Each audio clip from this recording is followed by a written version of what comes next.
This is CR 2014-136588-002, CR 2015-138872-001, CR 2015-138878-002, and CR 2015-152656-001. State of Arizona versus Fernando Real. This is the time set for sentencing on all matters. Appearances for the record, please. Garrett Johnson for the state in the matter ending in 878, and on behalf of Brett George for the state in the remaining matters.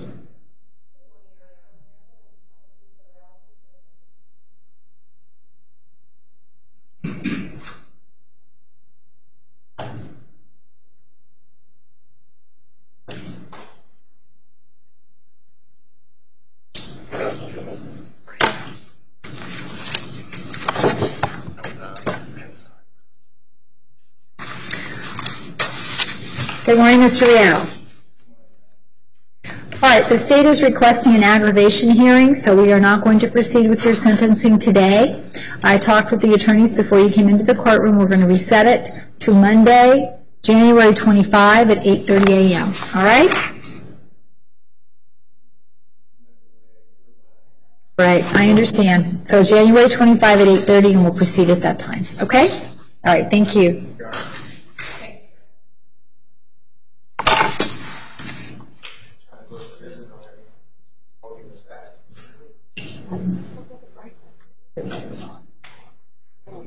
He's busy. All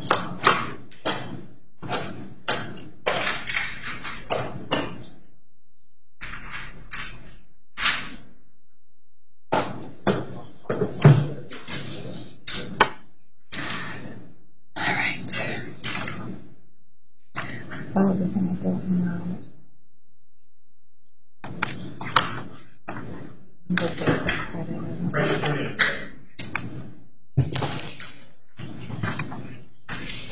All right, number 7, CR 2015-001-967-017, State of Arizona versus Noe Guadalupe Gastelum Lopez.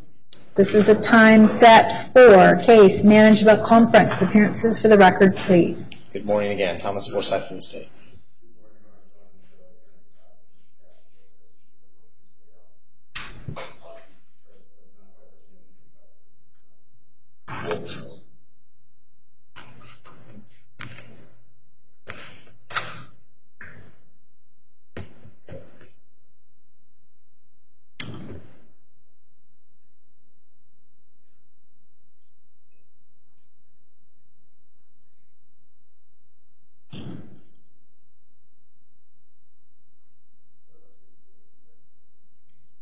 This month.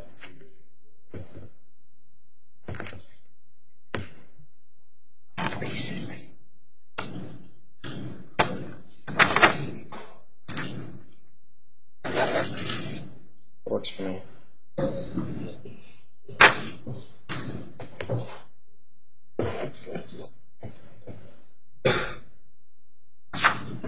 Good morning, sir. All right, counsel, what are we doing on this today?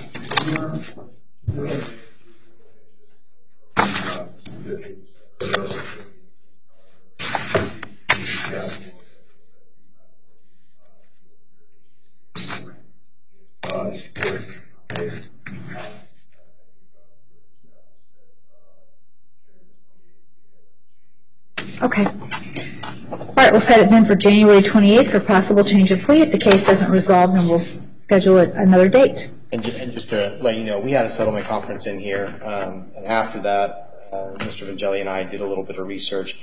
It turns out that we were incorrect about some of the things, number of dates of offense in the sentencing range, and so that's why I come back now with a different plea agreement. So just for the court's information. Okay, great. So.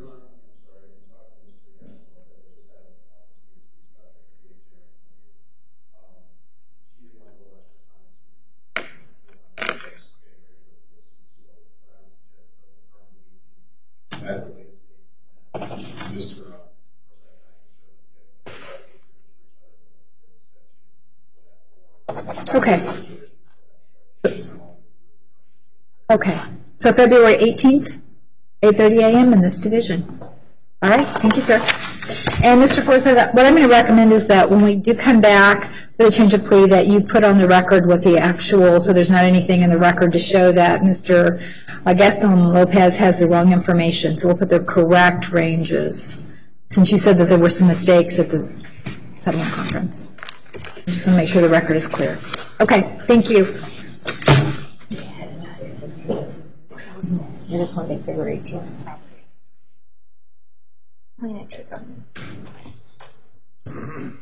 Last one was like, so. Blah, blah, blah. Meet up with me tonight. You said that. Oh, I did. Oh, that's true. No, no, because you can't. You read the yellow like I did that. You can't read it. You have to use the other color. No, you have to use the other colors on the other colors. How it turns out. Okay. But I did this. But I now can't read it. It's very This one was. That's the only two she's got. This forward day. I'm gonna ask Dr. Bill. I can see we're not ready. Maybe use this. See what he said, but With the exception of you objecting to her trying to get in your I sake have of a the meeting, segment. I don't think Sent you there's another Anything else to do. question. she needs money. What did she say? That session with Pangolin doesn't think there was any money. Oh, yeah. Doesn't probably really know. I don't think I would do that. I was going to use this card. I mean, if he's claiming something, I'm curious, when was it in or is it something that we could Right. That would be the extent of it. How many more of those FAQs? I'll have the schedule book for all of 2010. Go through them and make sure there's none that are 24 or Couldn't testify yesterday just finish. when she did that session. Unless you think there's some value to saying. I don't know that they would. A really, really good question. I don't know that they would. I think. I just think you need a lot of Specifically to look at what just be Are we stopping at 11:45? Are we stopping at 11:45? I think we are, because I think I got a thing from one of these days who said that she said for I wasn't aware of that, but maybe. it's like it's. Please be seated. The record will show the presence of the jury, the defendant, and all counsel. Ms. Elise, you may call your next witness. Thank you, Your Honor. We're getting a little bit of a later start. I'd like to consult with them and see if either party would be able to flow to the next session if necessary. Okay.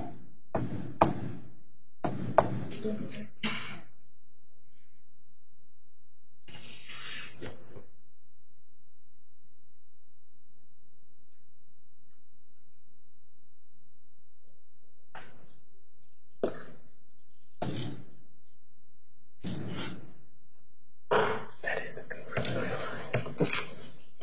See you, Dr. Bell.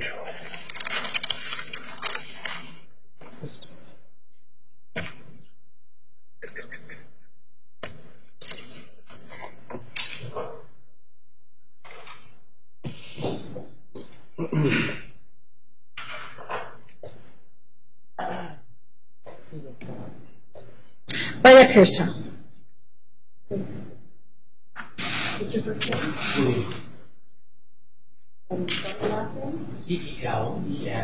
CELENTANO. Please raise your right hand. You do solemnly swear the testimony you're about to give will be the truth, the whole truth, and nothing but the truth, so help you God. Thank you. So right around here and have a seat, please.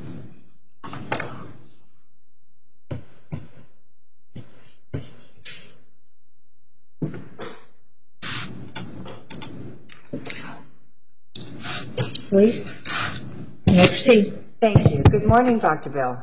Morning. Wow. Good morning, ladies and gentlemen of the jury. Good morning, State. What is your name, your full name, Dr. Bill? William Edward Celentano. And where were you born? I was born in Harvey, Illinois, Ingalls Memorial Hospital. And what is your current age? I'm 64. I know I don't look it, but I am. And when did you move to Arizona? 2008. And are you currently Phoenician? Do you live in Phoenix? No, I'm visiting. Okay, but you do own a home here. I do. Okay. And so what is your occupation? I'm a physician. And is it your work that has taken you away from... It is. Okay. And so you work in a hospital, a clinic. A clinic, okay. And would you tell us, in addition to your medical degree, what type of medical degree do you have? I'm an osteopathic physician, and I'm certified board in family medicine. What is an osteopath? How is that different than a regular MD? Basically, the training is the same. Osteopathy was started at the turn of the 19th century by a medical doctor that at that time was very disillusioned with the state of allopathic medicine. He did a lot of personal research and inquiry, investigation, and developed a philosophical construct of how function and structure fit together. So there's a lot of holistic concept that the human being functions in more than just the physicality, but there's an emotional and mental and even spiritual aspect. So in a way then, osteopathy is a more complex training? It includes everything that we would expect from a medical doctor, with the addition of the osteopathic manipulative techniques and philosophical techniques. Okay, thank you. And then, what is Ayurveda? You're also trained in some Ayurvedic techniques, and you've done some study? Yes, I became quite inspired by Ayurvedic medicine, which is, Ayurveda is the ancient medicine, the traditional holistic medicine from India. Several thousand years old, probably understand yoga and a lot of those various meditation, but I became very interested in that shortly after completing my family medicine residency. Actually, I was interested in yoga when I was 20 years old. Even earlier than that, when I was in high school, I spent several years training to be a priest, so I was very conscious about the idea, the concept of the divine. And at that time, you may remember, none of you do because you ain't that old. I think I'm the only one that may remember. You might. Sorry. Maharishi Mahesh Yogi, he in the 60s and 70s with meditation and the idea of becoming aware and enlightened of consciousness. So I wanted to study that and got involved in yoga, planned to go to India. And then after I went to medical school and studied medicine, I became exposed to the concepts of Ayurveda, very interestingly, and studied it at fair length. Went to India several times. I was one of the board of directors of the National Ayurvedic Medical Association, and in that venue put on several conferences in one of our spiritual centers of the United States, Las Vegas, Nevada. And so these conferences take holistic techniques from ancient India and deliberately overlap them with traditional allopathic medicine, what we think of as the medical. That was my intention. My intention was to expose the population as well as the medical profession to the concepts of alternative healing arts, self-healing arts, of how individuals could find pathways to heal physical as well as the mental and emotional, and as I said, even spiritual dysfunction, which I got to say, my professional opinion, pretty prevalent in the world today. There's a need for this kind of. There definitely is a need. And so in Ayurveda, there's a practice called Abhyanga. Do you know? Abhyanga. Would you tell us what Abhyanga is? It's a anointing tradition. Your Honor, am I talking too much? No, sir. Oh, because I'll spiel on for a long time for people. Just give me the high side. Thank you for letting me know. Yeah, especially if you get into something that I happen to be very interested and passionate about. Well, Dr. Bill, let me ask you this. It's specifically, the temple was doing various forms of oil anointing. So could you address the oil anointing in Ayurveda, which is ancient Hindu practice of anointing the body. Could you address any names for anointing the body, or just how that works? Yes, well, there are various ways to do that. In traditional Ayurvedic healthcare, it's recommended to incorporate a practice called snehana. Now, sneha means love. So you're giving self-love to yourself with abhyanga. So, can I ask you just to spell any of these? Yeah, sure. Snehana is S-N-E-H-A-N-A.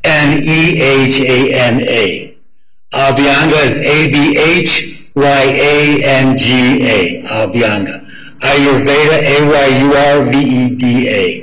It's a blend of two words from the Sanskrit, traditionally the oldest language we have, meaning ayus, meaning life, and Veda, V-E-D-A, meaning the science. So Ayurveda basically means the science of life, the knowledge of life, how to develop that. It developed thousands of years ago when the Indus Valley was prominently a place of learning of the Vedic culture, that knowledge culture.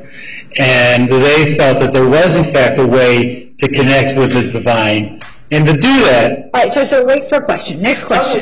Okay, sorry. Let's go back to, so abhyanga involves applying oil to the body yourself. It's self-anointing. No, not necessarily. It could be. But in the practices, it's done by others also. You could do it to yourself also. Okay. And then there's another oil practice called Shirodhara. What is that? Shirodhara is a warm oil that's applied to marma, M-A-R-M-A points, which are like acupressure points, different areas of the skull. And it's a warm oil that's put on a slow drip, not just drip, but a slow flow. And for maybe 15-20 minutes on several different points on the forehead. It becomes very relaxing and allows the individual to release deeper levels of stress that may be at a subconscious level. So there are quite a few ancient traditions which involve applying oil to activate energy, to oil and energy healing have been together for a very long time. Yes, yes. Okay. And just briefly, what is the definition, what is yoga, the word yoga, what does that mean? It basically comes from the Sanskrit word yug, Y-U-G, which means yoke. And it's a way of uniting things.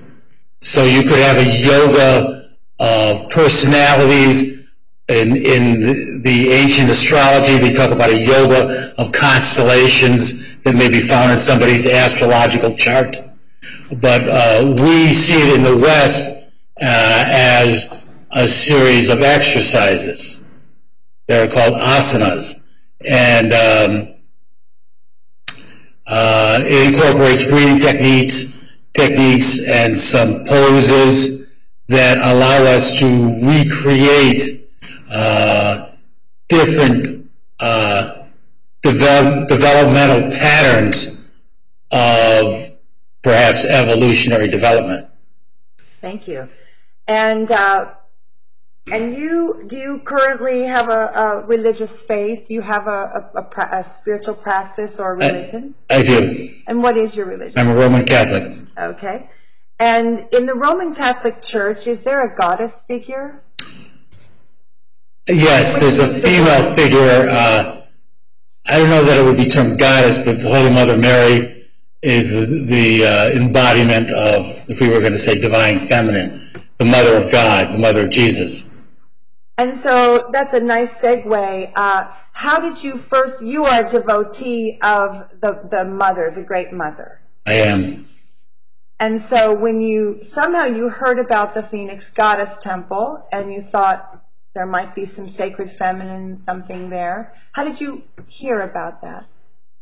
I was introduced, actually, to you personally, or your name was introduced to me by my brother-in-law.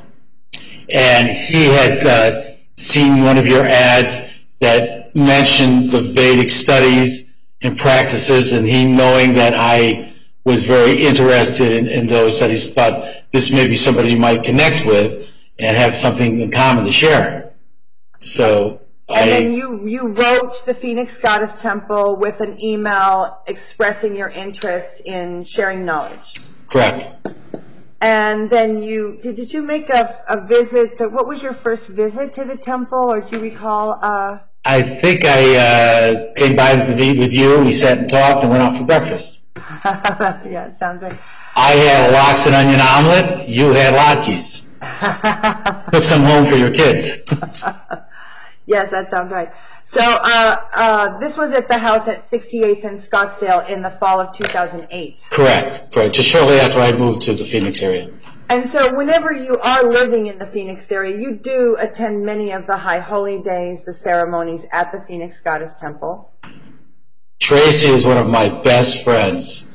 She has been there. When I came to, if I can add this, when I came to Phoenix, spiritually, mentally, emotionally, I was not right. I was broken. I had come through a significant physical illness that kills over 80% of the people that have it, and I recently gone through a significant relationship breakup. I was fit to be tied, and the one person who really, all I can say is caught me, listened to me, nurtured me, and helped me get back on my feet, at least until I found my wife, who I've been presently married to for almost 4 years now, was Tracy Lee. So thank you. And it's out of that respect and that desire to be of support that I'm here. Thank you. From Dr. Texas. Y'all, that's Texan, by the way. Thank you, Dr. Bell. And so we would meet, and we spoke maybe of doing a book together one day about the Divine Mother and healing and combining things. And then you did decide to have a ceremony with a practitioner. I think it was fall of 8, and you might have come by. There was a goddess ceremony going. Okay. So did you attend a ceremony where you met a goddess practitioner named Magdalena? I did. And you spoke with her on a few occasions, and then you decided to try her nurturing and awakening ceremony. Correct. And she calls that her Na ceremony. Right. And this was I don't want to press for details, but can you just tell us a little bit about what a nurturing and awakening ceremony is? Can I tell you? Well, or what you remember. Just share what you'd like to share. I remember her using oil on my back and putting her hands on different areas of my body. I remember I was very stressed at that time, and I did have an emotional release, and I do remember crying. Although for me to cry at that time was not a great leap. But at any rate, I felt some release. Yeah. Some relief, I should say. Yeah. I know I have to be careful with what I say here, so I don't want to put ideas in anybody's head. So, and then for over a period of time, from the fall of 8 until the temples were raided, you would visit the temple and you would come in and give massage and cranial work, sacrocranial work for the practitioners there? I occasionally did do that. I would come and visit whenever I was in town most of the time for those first couple of years until 2010 is when I actually left. So I would fairly regularly visit. And I would occasionally, I had made some friendships, which I still have today, by the way, with some of the practitioners. And I did practice. Cranial therapy is an osteopathic technique.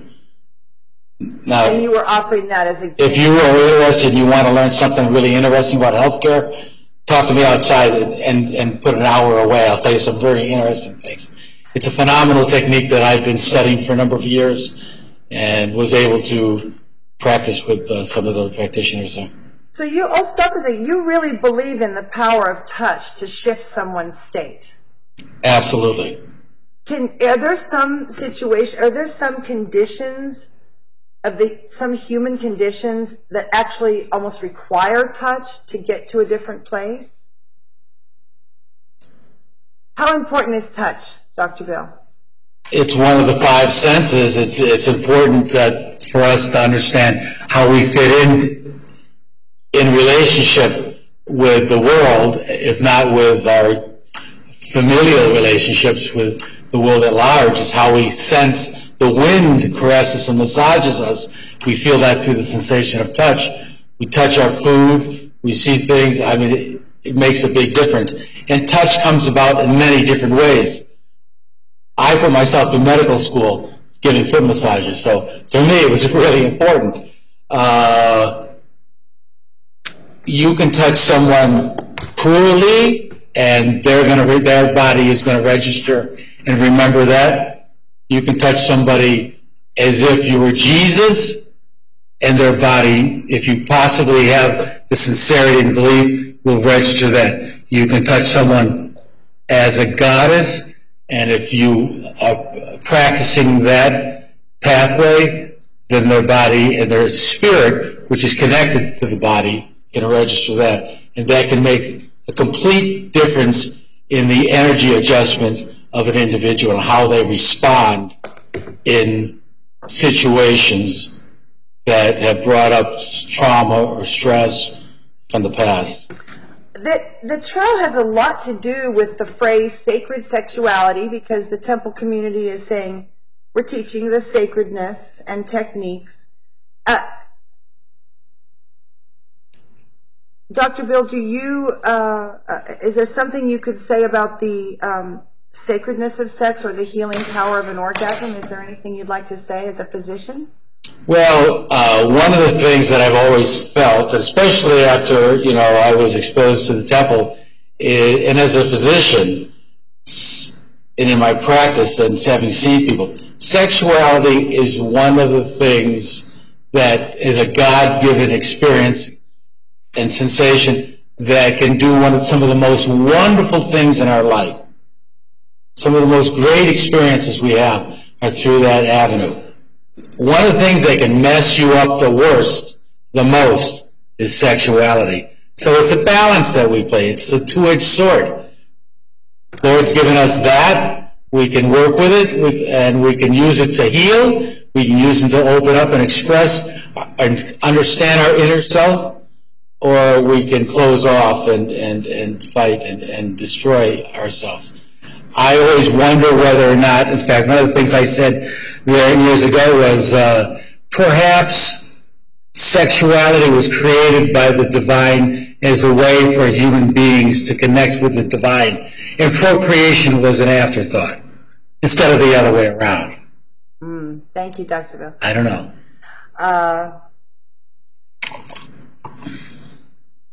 And none of us got here without somebody having had sex. Exactly. So, do you remember, fast forward a little bit, I'm going to go to May of '09, and the Phoenix Goddess Temple had moved out of the Big Shea house. We were in a 30-day temporary location. And do you recall stopping off at that temporary location in May of 2009 on a Wednesday, the third Wednesday of the month? Well, I can't say specifically. I know I stopped off there several times. It was closest to where I was living, so it was even easier to get to. And so you came by one evening, and I told you that I was about to go to a meeting at the Camelback Bible Church on Camelback Road. Mm-hmm. And that was just right down the road from where we were, just a quarter mile or less. Mm-hmm. And do you recall asking me, I told you what the meeting was, and do you recall what you said to me? I said, let's go. If there's really something that's going to involve the work you're doing, let's find out what it is they've got to say. So you offered to drive me there in your car and be in support as I would attend this neighborhood council meeting that had been called. Right. And do you recall when we wheeled into the parking lot of the Camelback Bible Church, there was like 200 cars or 100, it was a lot of cars. It's back because we had to find a parking place. Yes, and all these cars, do you recall what I said? Are all these people here to hate on the Phoenix Goddess Temple? I know you were concerned. I remember that. Do you recall saying maybe they're here for Bible study? You said something like that to me. I believe so, yes. Yeah. So we got out, we went into a little cinder block building, one of the study buildings, many study buildings that they have. And we went into a room. There was a whiteboard at one end. There was some press cameras, I believe. Does that sound right? Yes, oh yeah. And then there was a gentleman who introduced himself as City Councilman Sal DeCiccio, was what he was at the time. Mm-hmm. And do you recall what he said about why he had called the meeting? Judge, I'm objecting to any statements made by anyone at this meeting. Okay. Sustained. Okay. Do you recall the nature of the meeting? Yes. What did? But I definitely recall was my reaction. Okay.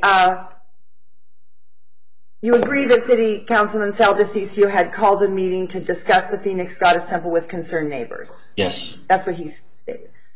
And then you spoke directly to him, I believe at the beginning, about his method in calling a public meeting like this versus a private meeting. You had a conversation with him directly?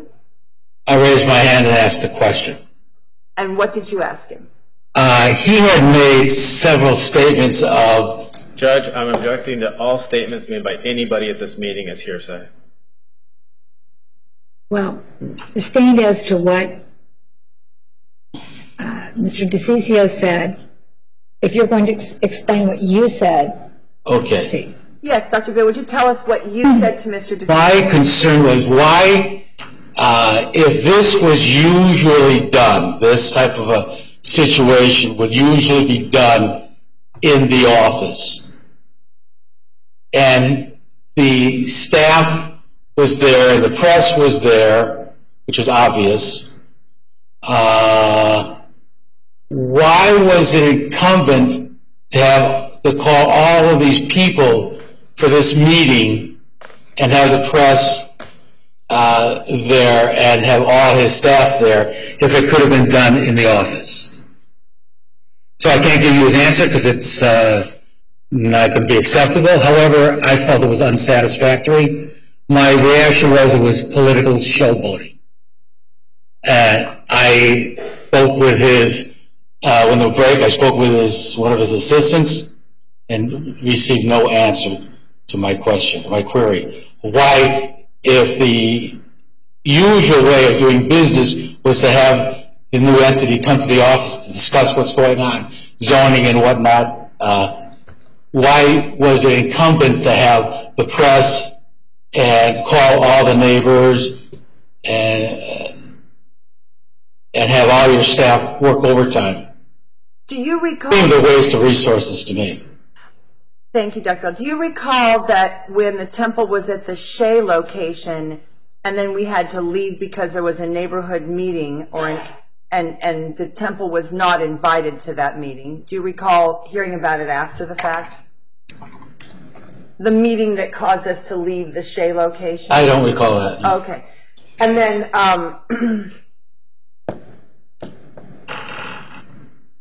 so who was there besides Sal DeCiccio presenting information, to your recollection? Who do you recall? He wasn't the only one talking. There were several people that stood and made brief comments. I couldn't recall their names. There was somebody, I remember I was sitting here, somebody over here and somebody over here stood up and talked. They mentioned about some stuff about sidewalks and things that they were going to do for roadways and construction. And there were some angry citizens who actually said, why are you allowing these people to be, we don't want the Phoenix Goddess Temple in our neighborhood. Did you hear that? I don't recall specifically, but very possibly, yeah. Okay. And then, isn't it true there was also 2 other people, not just planning and zoning, but there was 2 other people that were brought in by Mr. DeCiccio to address concerns? Do you I recall believe so. others? Yeah, I believe so. Do you recall what either of those other people were, what they even represented, or? I believe one was law enforcement. Do you recall? What facet of it, I'm not sure. And then, and that was a man. Do you recall that was a gentleman versus a woman? Okay. I believe so. Yes, sir. And I don't have a clear image of it. I have a clear image of somebody standing up to my in front of me to my left. Okay. And so, do you recall one of the parties saying it's a delicate? I'm objecting. Hearsay. I'm sorry. Okay. So before we left, do you recall me standing up and addressing the assemblage? Yes, yes. And I basically told them that we were moving to a commercial location with parking properly zoned, that where we were was temporary. Yes. And then, after all that had done, a young man sitting behind us came up and said, I'm a writer. I'm interested in doing a story about your temple. Do you remember someone talking to me about Yes, yes, and he took you aside to do an interview of some sort. And that led to the article in the Phoenix magazine. That reporter was, or maybe you... I don't recall specifically that he wrote any article, but I know he came over and took you for an interview. Oh, okay. So I did meet with the... I was a little distraught at that point. I was just getting ready to go. And then, because I was very, very happy about what happened, do you recall that I asked you if we could get a bottle of champagne to celebrate, that there were people at the temple waiting to hear what happened? I think you said we should celebrate, and I said, let's get some champagne. Okay, well, thank you. Bought a bottle of champagne. And so we went back to the temple and the practitioners that were there, and we sort of talked about what had happened. And there was a general mood that we had been looked at and approved in general. We were celebrating. Yeah. We were celebrating, okay. And then fast forward to the raids on the temple in September of 2011. Where were you, or what were you doing when you heard about the raids? I was working in northern Nevada, and I had actually come down. Gee, I think that did I hear from you? Or I know I came down to visit you, but I think I visited you. I came down for my grandson's birthday. That was September 2nd. So September 3rd, we had dinner at the Italian restaurant. And I don't think the raids taken place. I think they took right afterwards. So I must have been up in Winnemucca, Nevada. That's where I was working at the time. Okay.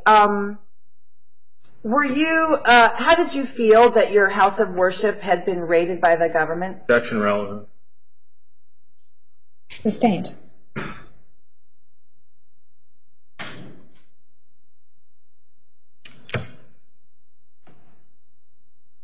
Have you continued your association with the moon circles that we've had on occasion?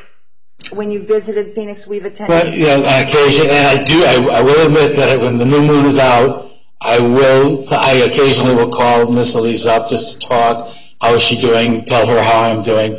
Generally, when we would get together, she'd go through all her stuff.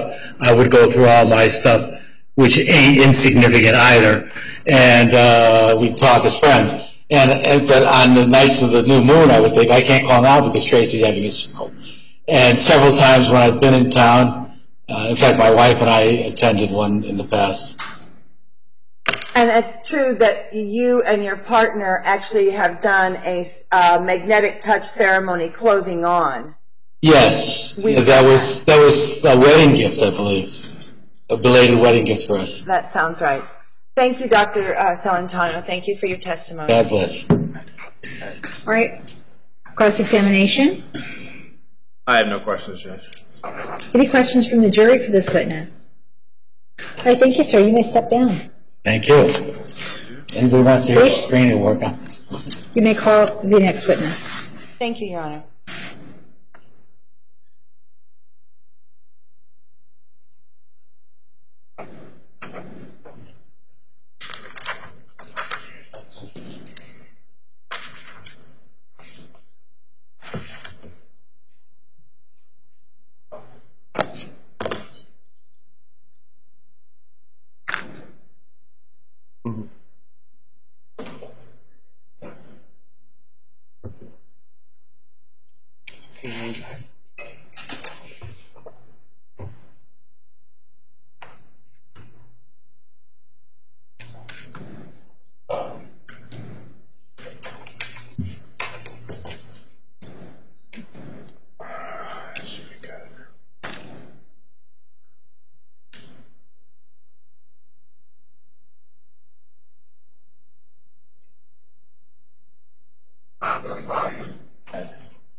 Are you taking this? Okay. So right up here, please.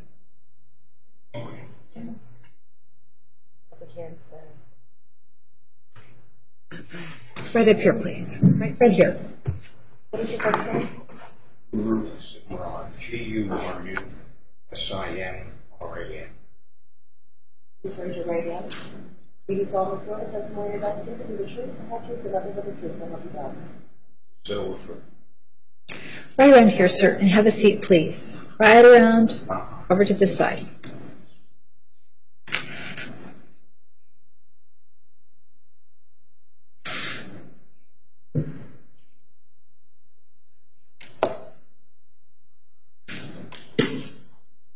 Miss Elise? Good morning, Guru Simran. Good morning. Hi, Tracy.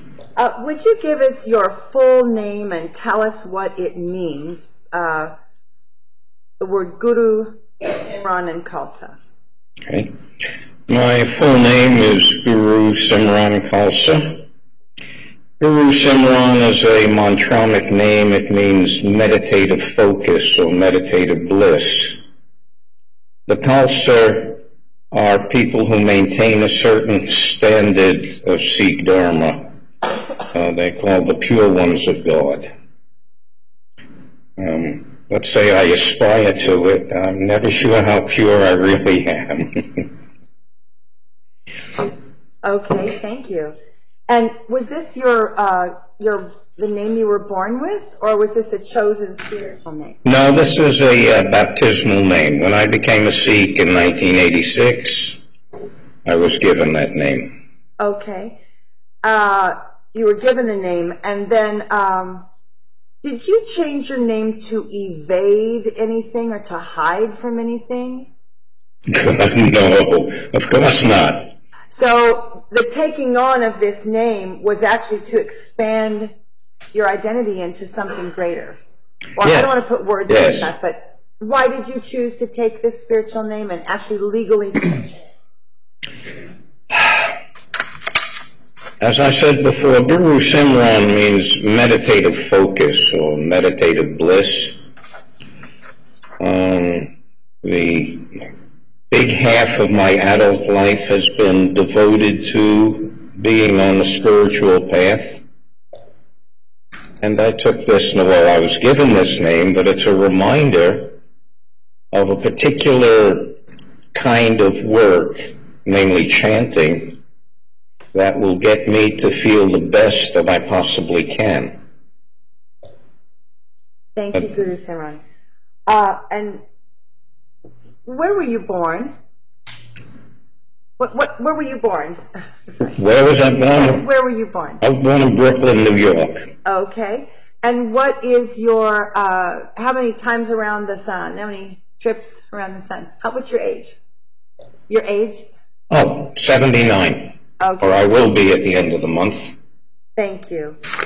And when did you first move to Arizona? 1996. And what brought you here?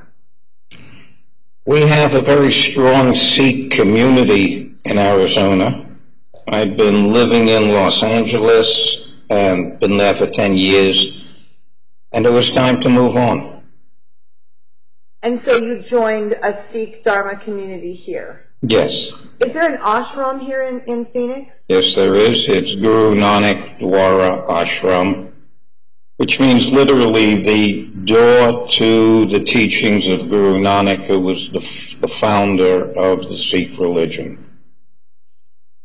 And what is an ashram? The temple had an ashram in Sedona, and it may be similar to a parsonage, but what is an ashram?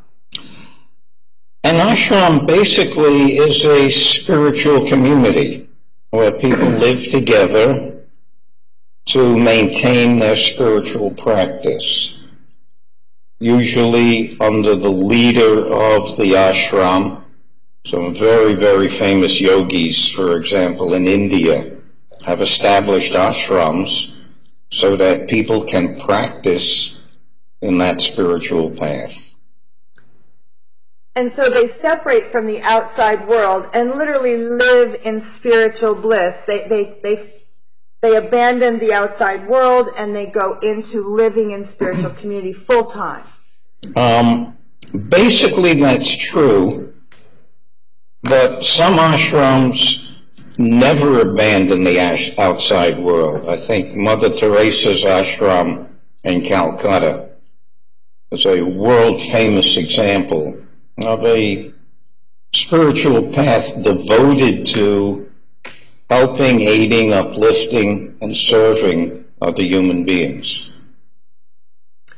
Thank you. And there's something that's a little bit foreign or strange or different for people in the United States in a model of how when you want to enter an ashram in a traditional way, isn't it true that if you're going all the way, you give all your belongings to, and then you become part of the family, like you just take all your worldly belongings and give it to the community? And I don't want to put words, but it's something like that, yes? When you enter the full-time ashram, or how does that work? Generally speaking, for example, if you elected to become a Trappist monk, you would join into a Trappist community. You would abandon all of your worldly possessions or give them to the community, and you would live in that community. Mostly in the early United States, the forms of Christianity that were practiced here were sects of Protestantism. And one that has always been close to my heart was Roger Williams, who left the Puritan community in Boston. Objection, relevance, and moved to Rhode Island so that he could exercise his religious freedom. I sustain an objection. Wait for the next question. Next question. Thank you. And so, thank you, Guru Simran.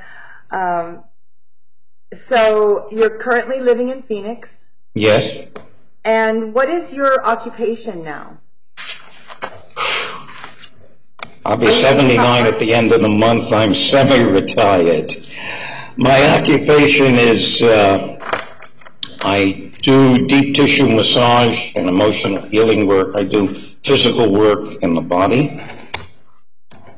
I teach, or I used to teach, yoga, in a particular Kundalini yoga, but I teach yoga.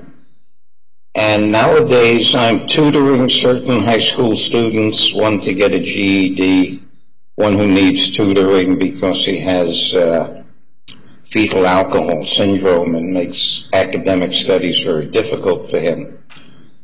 So I tutor these kids, and it's great. One of them even pays me.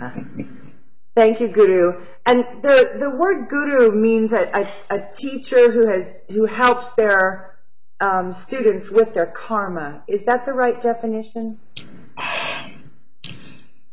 My name is Guru Simran. I'm not really a guru. I don't have disciples. Nobody gives me money. I don't hang my picture on their altar. But a guru traditionally is the one who brings you from darkness to light.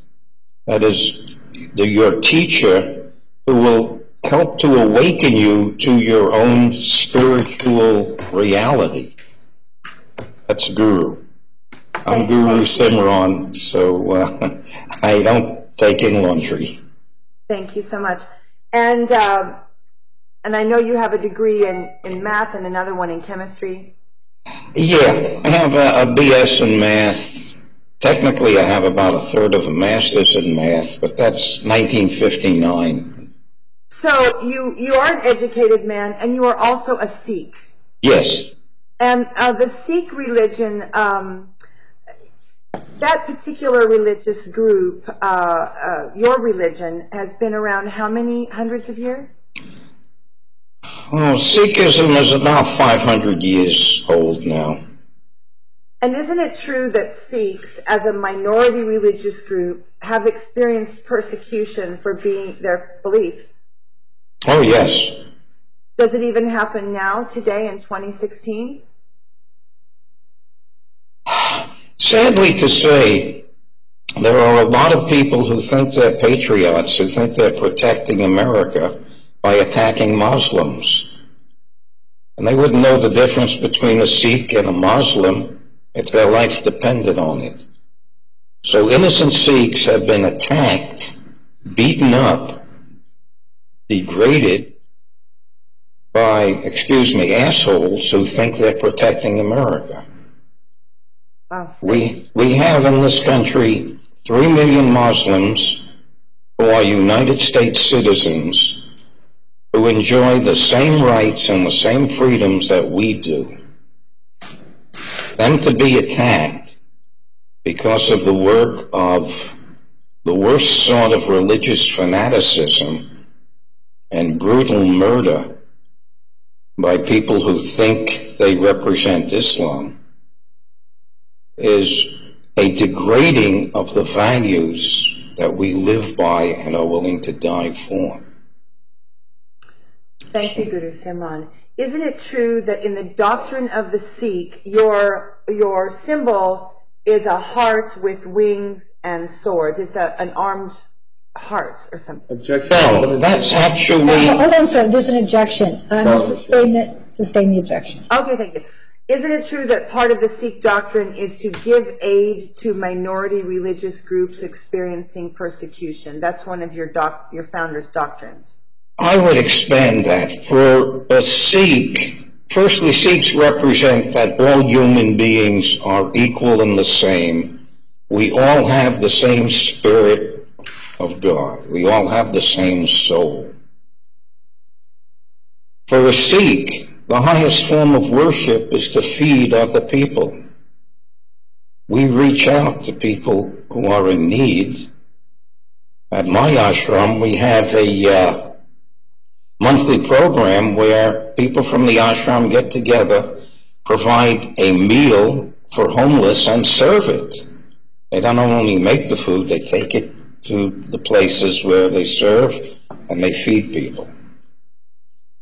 So this gives you a little idea of how Sikhs feel about our common humanity. I apologize, Your Honor. Can we approach very briefly? You may approach. I'm so sorry.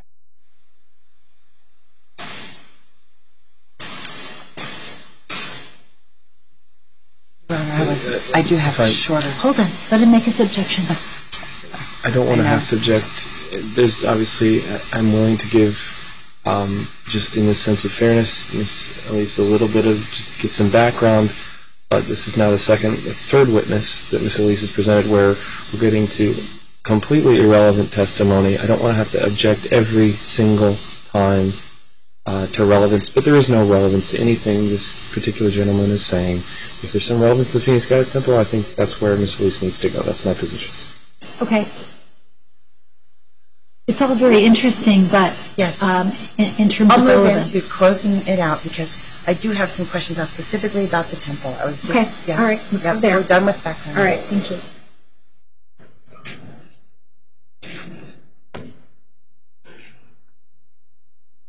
So, Guru Simran, when did you first hear about the Phoenix Goddess Temple?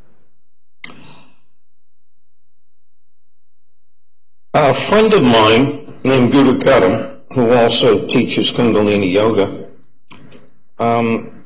told me a little bit about the temple, and they were moving from Scottsdale to a place on 44th Street, and I went along with him and helped them move. And then you also helped move from the temporary to the commercial building. Did you help us move 2 times? I wasn't really all that helpful in the second move, but I was a little bit involved. You were there, okay. Yeah. So you sort of heard of a feminine religious group needing to move, zoning issues, whatever. So there, and then you began to weave with the temple. I began to. You began to weave, give and receive your gifts there. Uh-huh. And you began to stay in the temple every few months, a few days at a time. Yes. And while you were living in the temple, what was your role while you were living in the temple with the goddess temple all around. What were you doing there? I was doing two things. One was that I would teach Tantra, sacred spiritual sexuality, on Friday and Saturday night while I was staying at the temple. The Friday night would be erotic massage for couples. That is, people who were together would come to learn massage techniques, one to relax and make the body feel better, and the other to use this as ways to foreplay, of arousing each other. The second night, I would teach the essential tantric ritual. It's based on the understanding that every human being has the same soul, that we all have the same spiritual endowment, and that your partner is a gift from the goddess. This is not a piece of meat. This is not just a woman.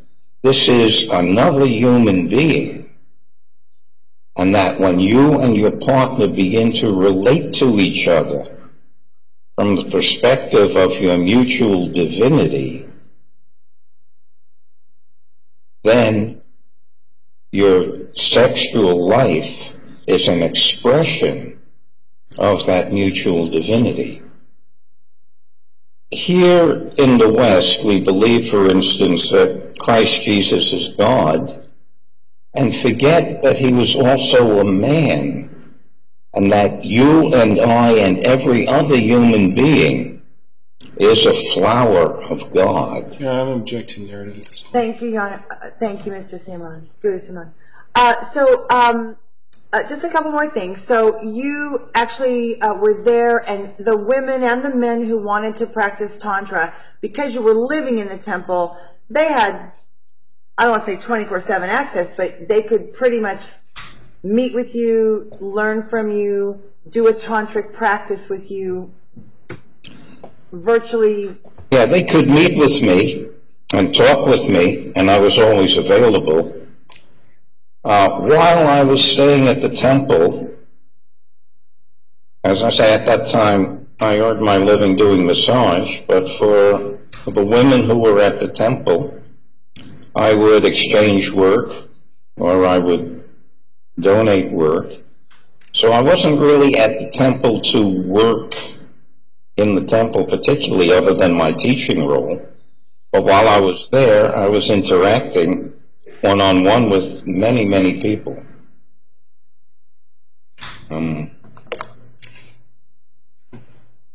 Thank you. So you practiced, you taught, you lived there, and you basically gave your gifts to the women and some of the men, really just wanting to enrich them because they were in the front lines of healing. Yes. So you were helping restore the healers more. Right. And then, at the time, I had clients in Phoenix who I would work on to earn my living. But at the temple, it was an interaction of mutual sharing.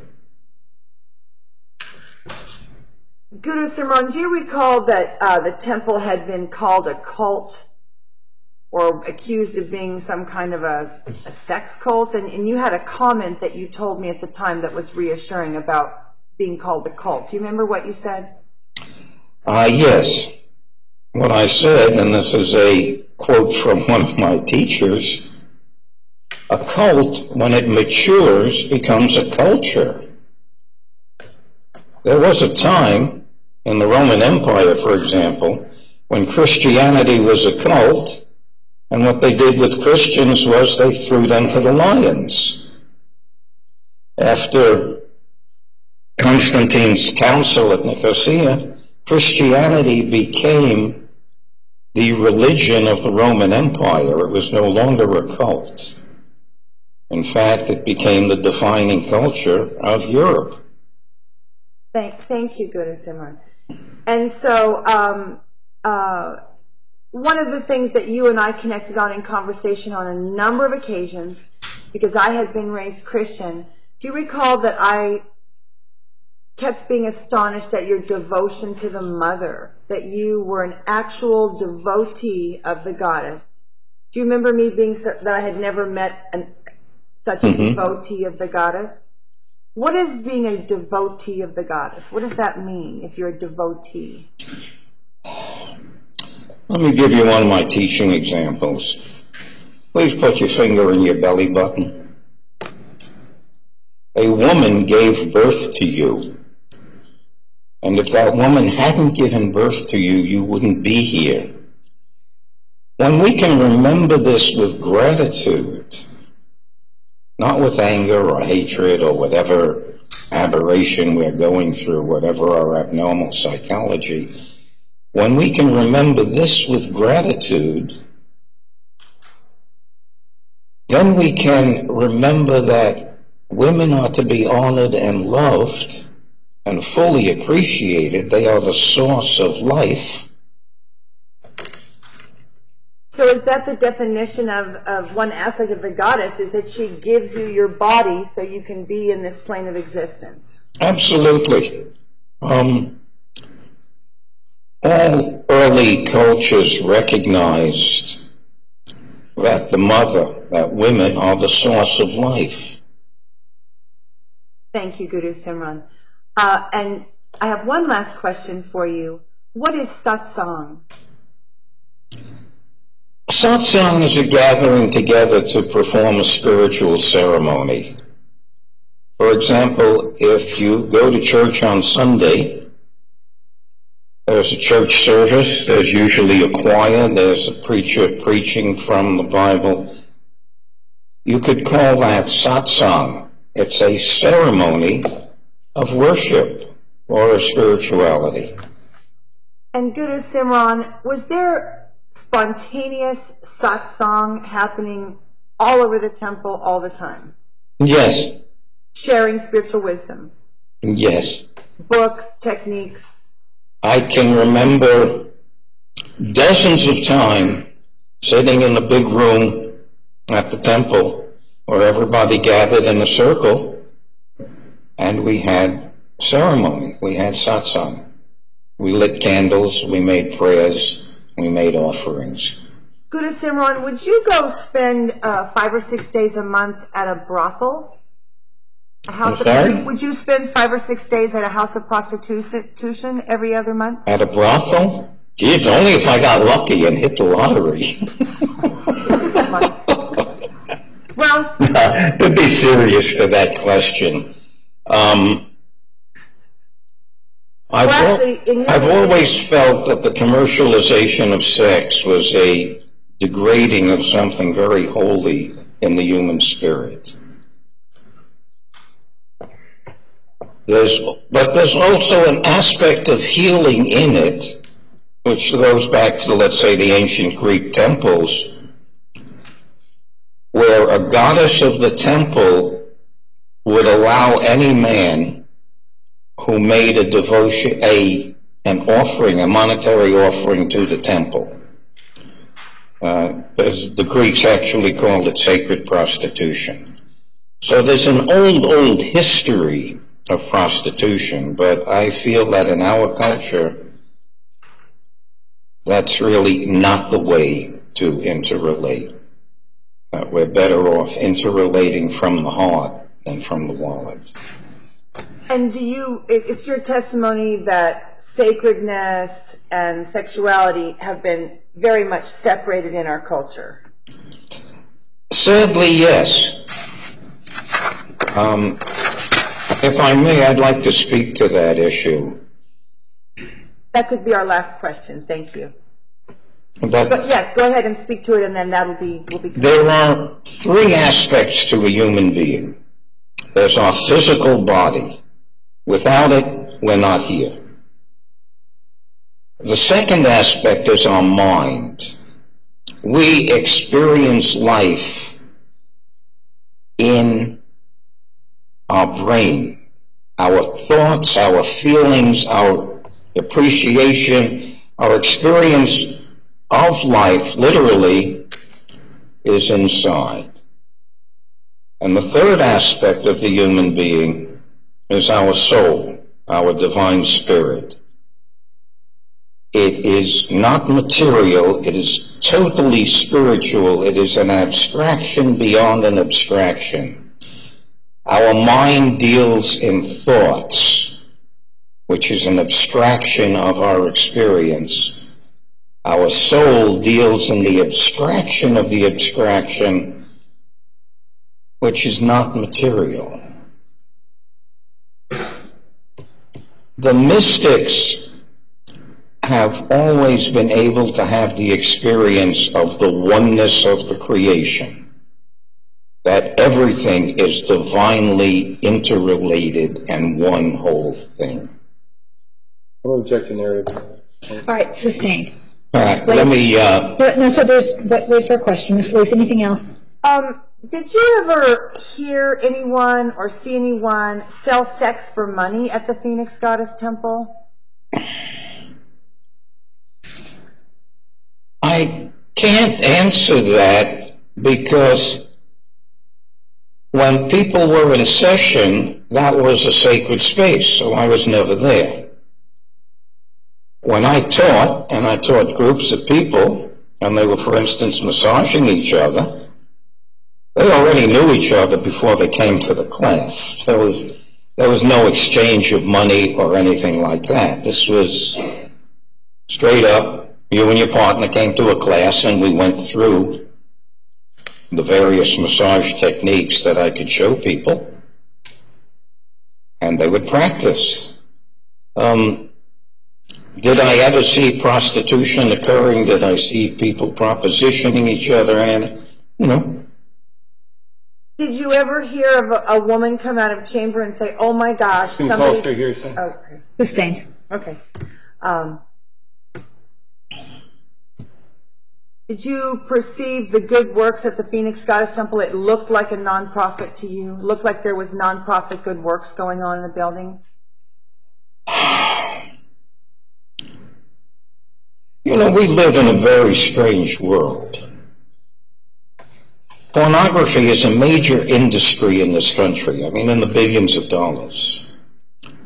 There are people who live in a virtual reality, and many of these are married people who no longer know how to relate to each other, and the guy is watching porn and masturbating.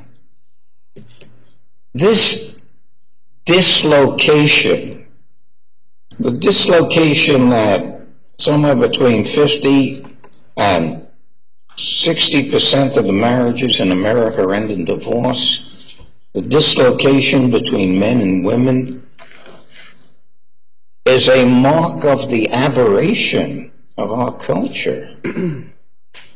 And if there are people who work... Sustained. Sir, wait for a question. Thank you. And did you feel the Phoenix Goddess Temple programs and the private practices were all aimed at giving people options to porn? Giving people options to... Absolutely. Giving men a chance to heal from their own dislocation. Yes, I will say definitely. Did you watch women be healed at the temple who came broken, sad, upset, and they became healed by being there over a period of time? I can't really speak to that. I didn't have that much interaction with people who weren't in the temple full time. Ms. Elise, if you have additional questions, we'll have to do this after lunch. I'm complete, Your Honor. I'm complete. You have no other questions? I have no further questions. Does the state have any cross-examination? Just, I think, two, Judge. All right. Sir, you indicated that when you did some of your teachings at the temple, you would sometimes do an exchange. What were you exchanging your teachings or your classes for? The exchanges took place with people who worked in the temple, and generally I gave them massage. Sometimes they would give me massage. Sometimes we would just hang out. As I say, I earned my living working on my clients who weren't at the temple. At the time, usually I would be living, let's say, in Albuquerque, I would come to Phoenix once every couple of months for 2 weeks and work and earn money and go back to Albuquerque. Okay. Some of the classes that you taught, you indicated you taught an erotic massage for couples. Is that correct? Mm-hmm. Okay. And that's a yes, sir? The reporter needs to hear you say yes. The court reporter? Yes. Okay. Now, in any of the tantric classes that you taught, were there individuals or was it purely couples? Were there individuals who came and took some of your classes or just couples? Usually they were couples, and if they were individuals, we paired them up. And in at least some of the classes you taught some aspects of spiritual sexuality along with erotic massage, is that right? Yes. But the underlying all those classes was tantric practices and your knowledge of tantra, is that correct? Yes. At any of those classes that you taught, either to the couples or the individuals who commonly matched up, was there sexual contact that went on between the couples during the classes? No. So, if I understand you correctly, sir, someone, a couple, or an individual would come in, learn the practices of tantra, and there wouldn't be any actual sexual intercourse, any sexual contact between the two. They can learn it just from your teaching. Yes. Thank you, sir. Yes. All right, we're going to have to take this up after lunch, so sir, please return at 1:30. 1:30? Oh, there's a question. I'm sorry. Yeah. I believe Mr. Guru Simran cannot come back, so we'll have to call him next week. He has. All right, let's see how many questions we have. Your Honor, I can be very brief on redirect. I don't even. Approach.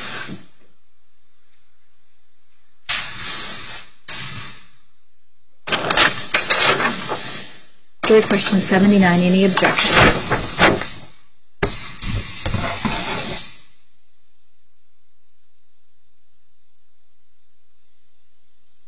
Guys, one for the guys. Okay, so Ms. Alicia, you have one follow-up question? Yeah, that's if I can remember it, but yes. I really don't. I'm going to go look at my notes. If I have one question, Okay. No question. All right, a juror has a question for you. Oh, Your Honor, I had one question. All right, go ahead. And Guru Simran, we just have to keep it so you don't have to come back. The state is trying to present that it's possible to learn Tantra without any sexual contact, and you said, yes, that's possible. Is it also possible to take those practices to a deeper, more intimate place, and that's also an authentic practice of Tantra? Absolutely. So, in Tantra, how much weaving is happening is entirely up to the two people weaving. Generally, when you learn Tantra, you're being taught under a master guide, and you will continue weaving until you have permission from your teacher to actually engage in tantric practices. And it may take months. It may take months to reach the point where your heart opens up and you recognize that the other person you're with, no matter what they look like or who you think they are, as a representative of the divine, you are ready to approach them as a representative of the divine. This is the essence of sacred spiritual Tantra. And Guru Simran, the woman has a natural inherent wisdom of the body that men cannot actually, they don't have the same natural wisdom of the body that the woman does. I'm going to object outside the scope, Judge, of the cross-examination. Just go ahead and do that. I don't know what's happening. I'm going to sustain I want to be able to finish for this witness, so we can do the jury question. All right, here's the question from the jury.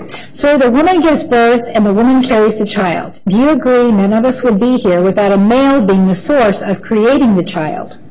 I'm sorry, can I read the question? I have to read it to you, sir. Okay, read. The woman gives birth and the woman carries the child.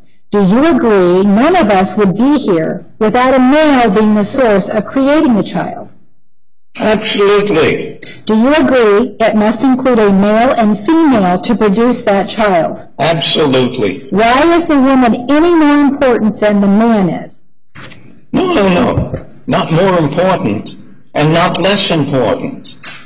It takes a man and a woman coming together to make a human being. And this is by God's commandment. All right. Thank you, sir. If there's any follow-up, will have to occur on another date. We're going to take the noon recess. Ladies and gentlemen, 1:30. Thank you. So close. No.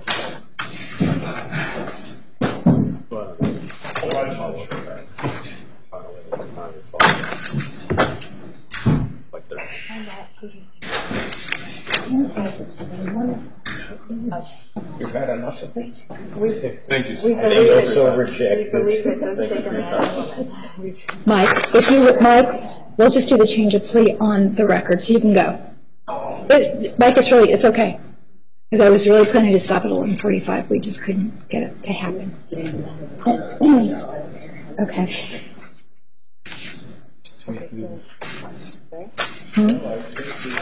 She's doing it. Okay, but it's not. This is not. This is a signed copy. Before we dive in.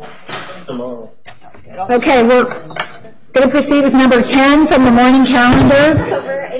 CR 2014-159734, CR 2015-002-696, State of Arizona versus Robin Anderson. This is a time set for non-witness violation hearing on the first case and status conference on the second. Appearances for the record, please. I'd like on behalf of Jacob Brown for the state.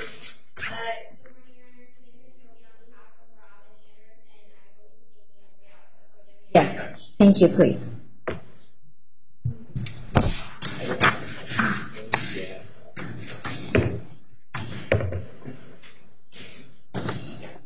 So it's just right there. Okay.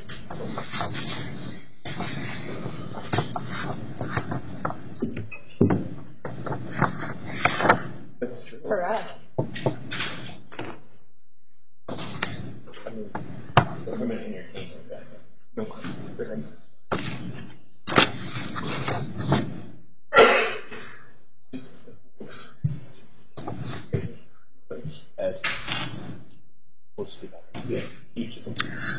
All right, please state your true and correct name and your date of birth. How far did you go in school? Do you read and understand English? Have you used any drugs, alcohol, or medication in the last 24 hours? The court has been handed a 3-page plea agreement. It states that you have agreed to plead guilty to count 3, aggravated assault. It is a class 3 felony that occurred in Maricopa County. There's not a date on the plea agreement, counsel. Do we have a date?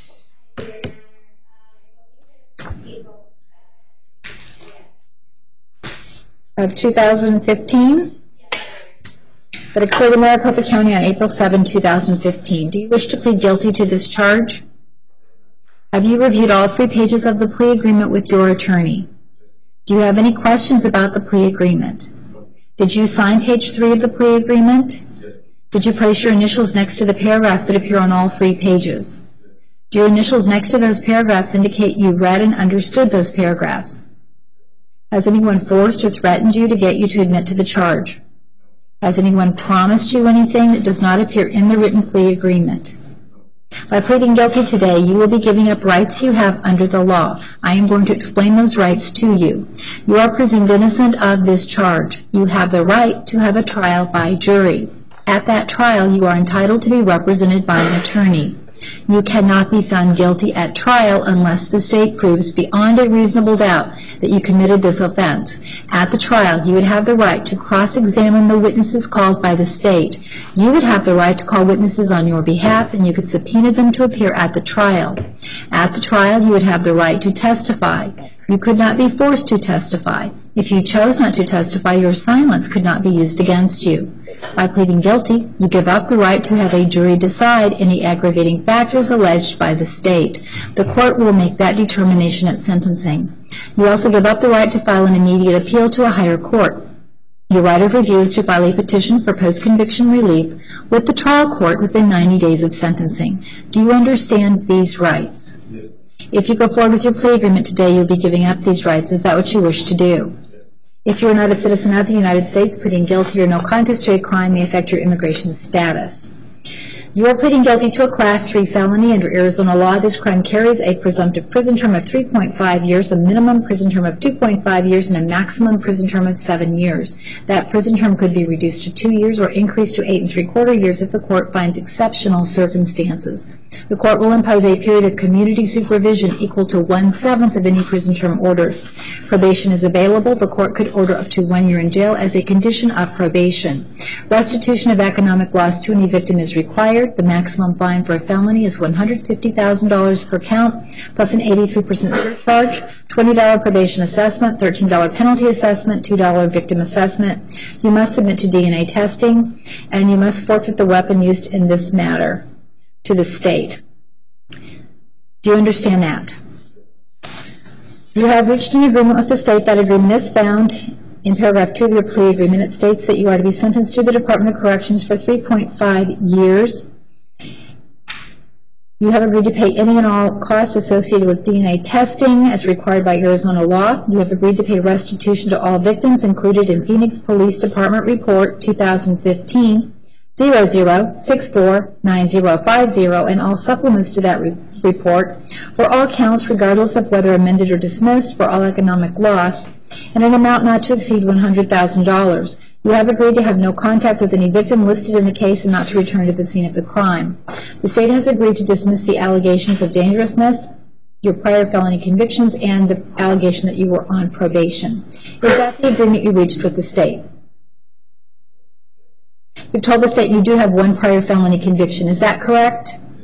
And you were on felony probation. Is that correct when this offense occurred? You understand the court is going to find you an automatic violation of your probation, set that case for disposition hearing at the same time as sentencing on the 2015 case, and you could receive the maximum sentence provided by law for that probation case. Do you understand all of that, sir?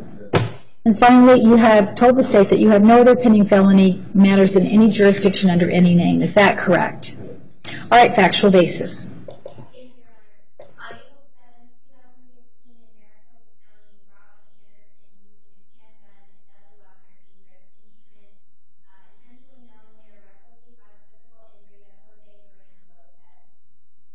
Okay, from the state, anything to add? No, Your Honor. And victim rights have been complied with?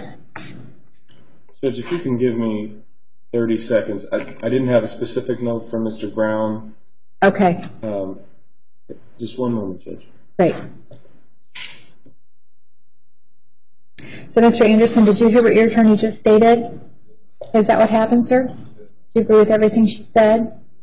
So as to count 3, the charge is aggravated assault. It is a Class 3 felony that occurred in Maricopa County on April 7, 2015. How do you wish to plead? Court finds the defendant's plea is knowingly, intelligently, and voluntarily made. The court finds there is a factual basis for the plea. Once the court is aware of whether or not victim rights have been complied with, I will accept the plea and enter it of record and set this matter for sentencing on February 16, 8:30 a.m. in this division. It is ordered that a pre-sentence report be prepared. I'm going to vacate pending court dates and order the defendant held pursuant to Rule 7.2. So again, that was February 16. Thanks.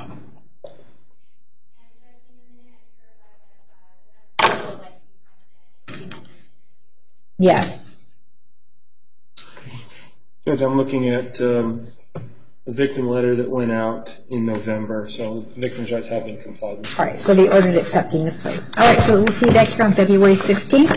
Oh, I do need to make a finding that the defendant is an automatic violation of his probation and CR 2014-159734. As a result of his plea in the 2015 case, we'll set that matter for disposition hearing at the same time as sentencing in the 2015 case. It is ordered that the probation department prepare a violation report for the court to consider. All right, thank you. Thank you.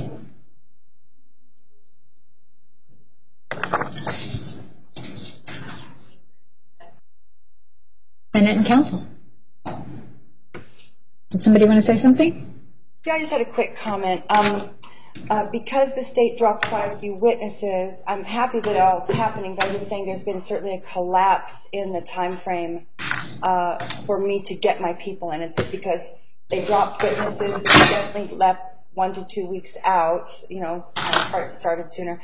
And then because they're not interested in cross-examining a number of the witnesses, like you said, there's going to be 4 or 5 a day. So today will be my last day. I'm asking for your honor's forbearance. Today's my last day that it's going to feel like this, like I do have assistants to really structure. And I was going to ask you, right now, witnesses from out of town that already bought tickets are planning to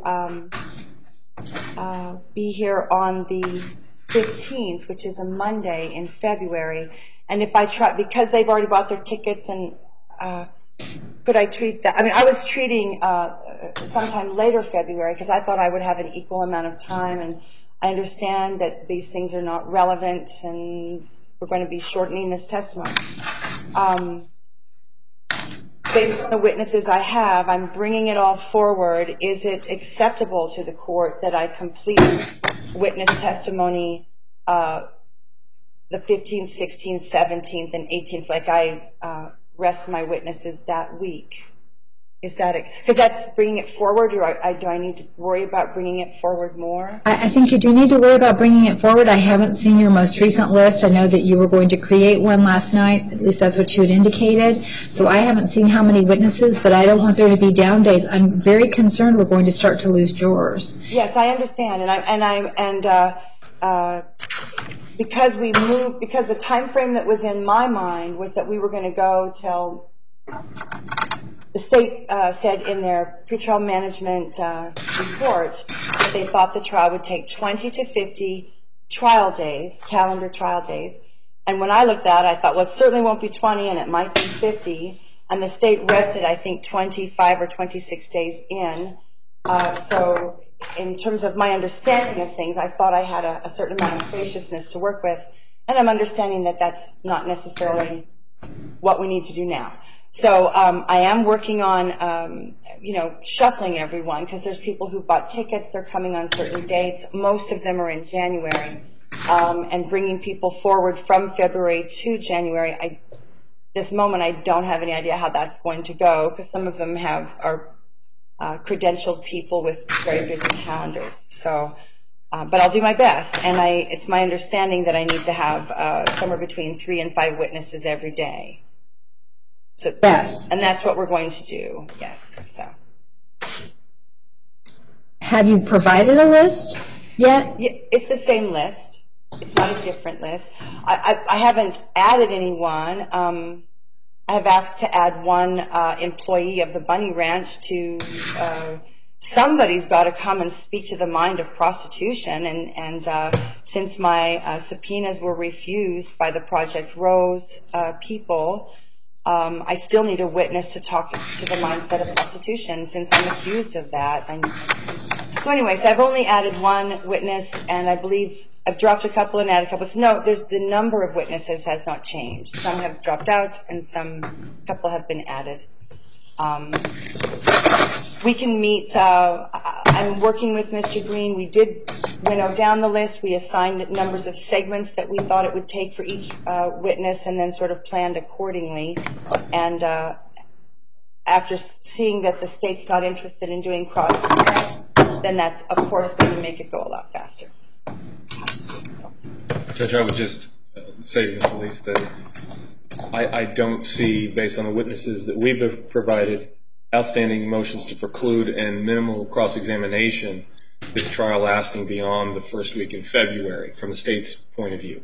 We're going to be increasingly objecting the lines of various lines of questioning, and many of these witnesses we have an outstanding motion to preclude, which the state doesn't believe most of them are relevant going forward. So I would just caution Ms. Elise that I don't see how that we get to February 5th unless we start going dark day after a significant amount of time, Judge. Your Honor, there's a few detectives on this list, Detective Amanda Herman, Commander Gallagher, and Sergeant Sutherland, who are city employees. The Scottsdale folks have agreed to appear. I don't have to subpoena them, I just have to schedule them. And so I was just trying to give them a little more time. But those 3 detectives, I'm assuming, will be scheduled, and I suggested the last week of January just to give courtesy of a few weeks. And so that part I don't have control over. People are out of state. Most of the practitioners left the state, and so they're all scrambling to buy their own tickets and come. And they all knew they were going to be called. Again, I just looked at it as it was going to last longer. There were a number of times when we spoke of the trial lasting 3, 4, 5 months, and so I thought it would last that long. Okay. We're going to be 3 months here shortly, Judge. So, first of all, I think we're about where we thought we would be, frankly. But in terms of scheduling, if Ms. Elise could tell us when she wants those officers, that is something that we can do from our end so that we're not going dark or having some dead time. So when she wants them to testify, she needs to let us know. We can try and make arrangements. Well, next week we have 4 full days because we are going on Friday the 22nd, and we're going a full day on Friday the 22nd. So we can get in a number of witnesses next Friday. And so 4 days next week, 4 days the week after that, the 25th, 26th, 27th, and 28th. Those are full days. So that's 8 full trial days.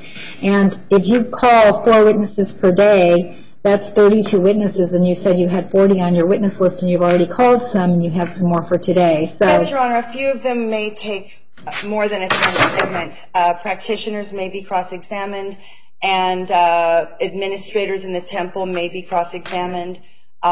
James Mooney, the elder of our church, will spend, I think, a little more time. I anticipate Mr. Hoff will be of interest to the jury. He may take more than 1 segment. So there's a few witnesses that I've identified with Mr. Green that we think might actually take longer because of the specificness of their testimony with the criminal charges.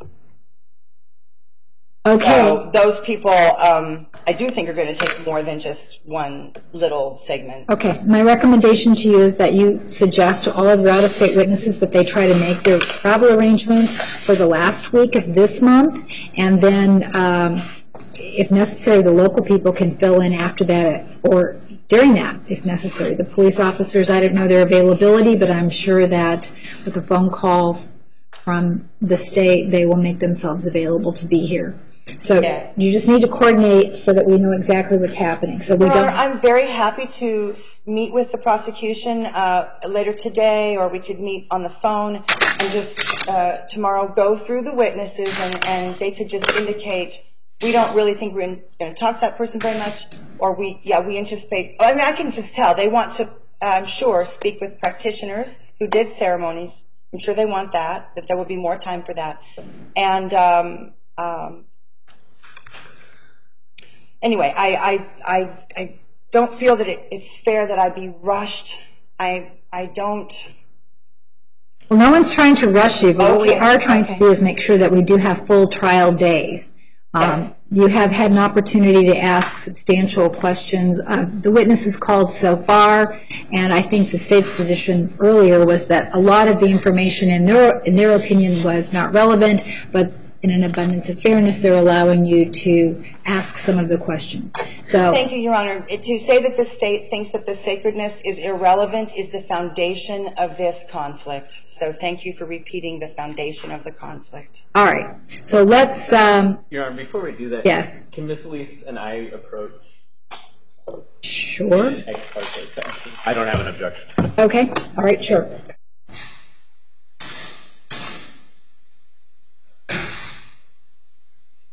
Some concerns as far as Ms. Elise's testimony. Hold on. We need to turn off the FTR because we're having this, and so this will be on the record, but not on FTR. Also, the practitioner photos? Oh, sorry. Oh, yeah, the photos have been, yes. All right. The pictures? The newsletter book. What's the newsletter book?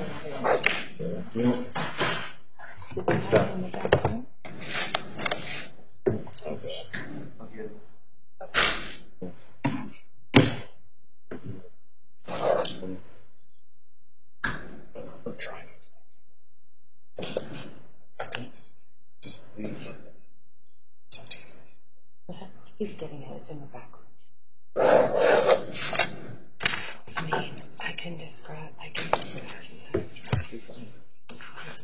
I don't have those. Let me see what's going on. Maybe it's like, remember SNL, like, the Warfare interested in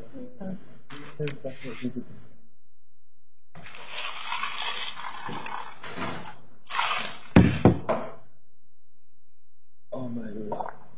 You gotta pull it up. It's even the things.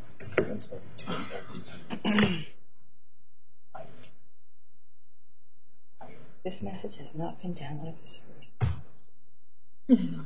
Which one are we talking about? This one.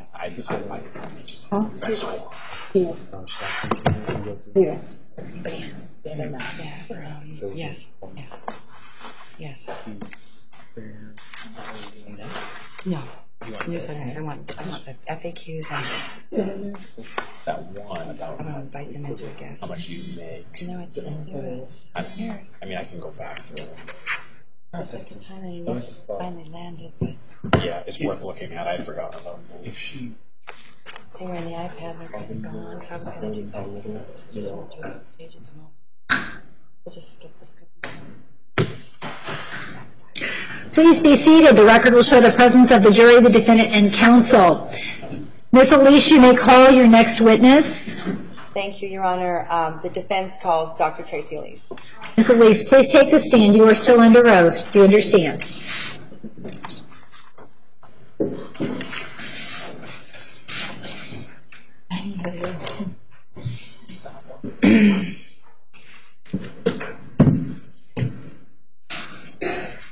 Mr. Green?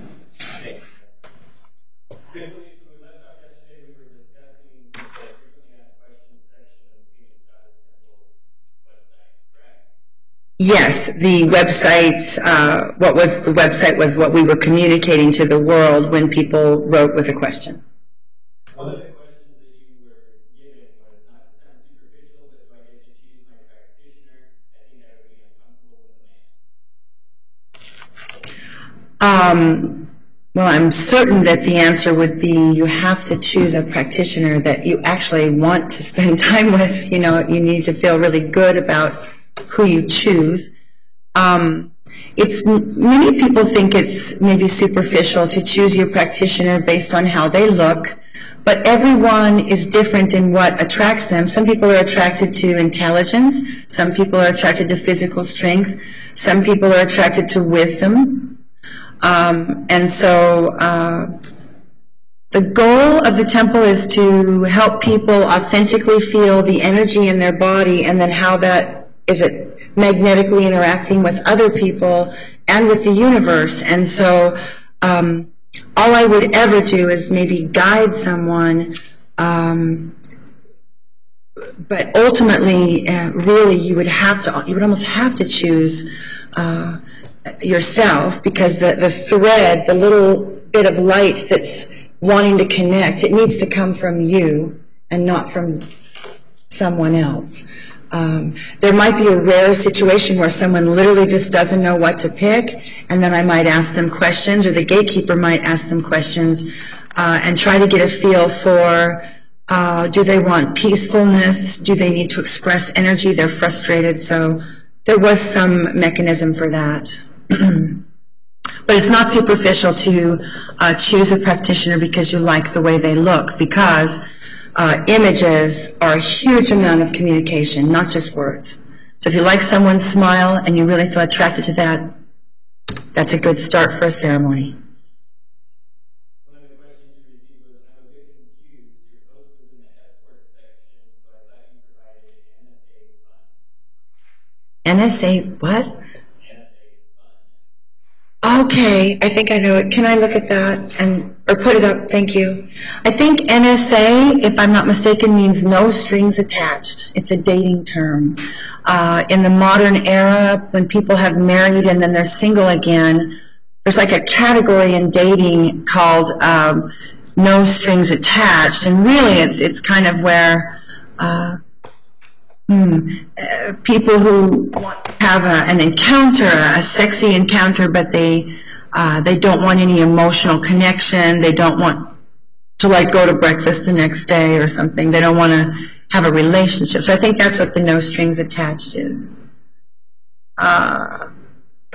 That's an odd, let's see, it says. Yeah, I'd like to offer this. We are here offering a sexy alternative to escort services. We are pro-sexual expression and pro-orgasm in our church.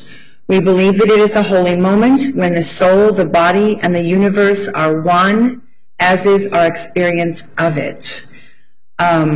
So, again, there's always these situations where people come with other words, outside words. They learned in dating sections, they learned off of porn.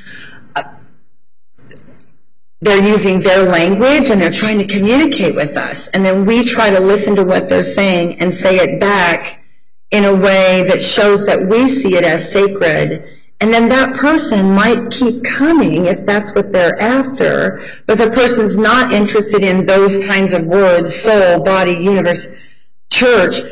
A lot of people would just turn back at that point because they don't connect those things. But the people that connect those things, that sort of language, they would keep coming. They would keep coming towards us. Why in the escort section?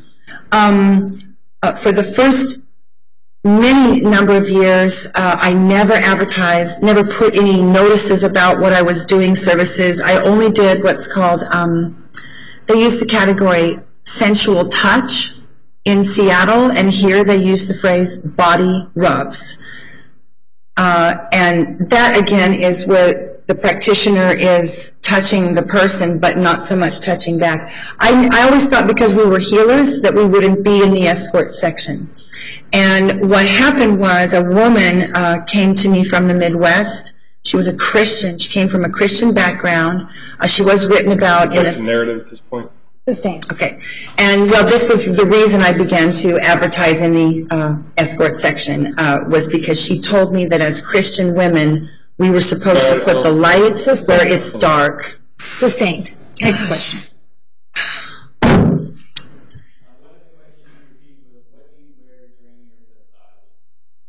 Okay. I'd like to see that. Hopefully we responded that we don't do massages. Okay, good. Let's see.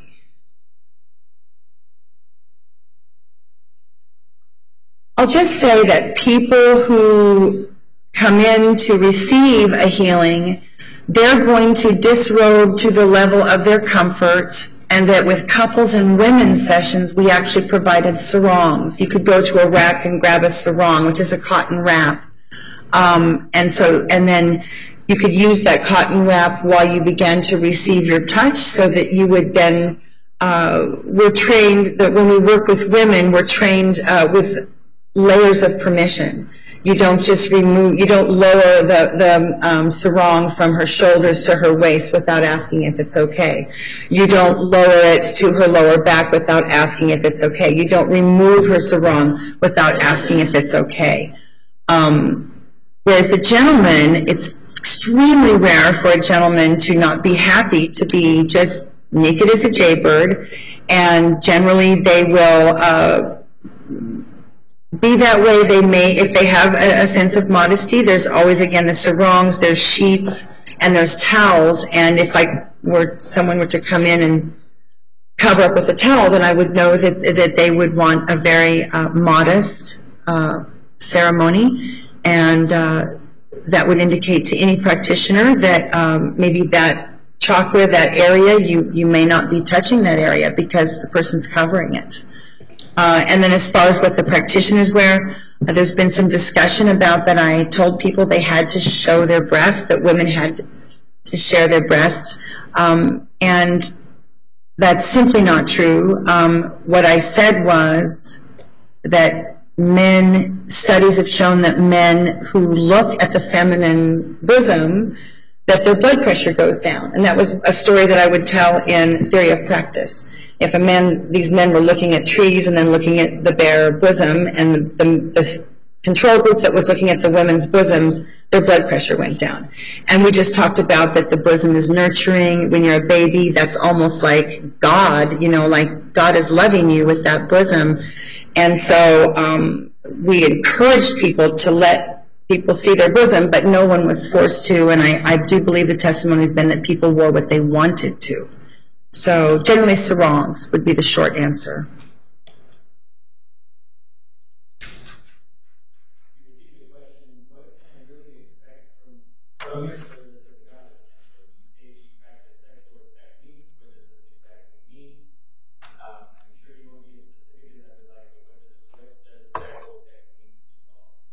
Okay. I'd love to see what was written if possible. Thank you.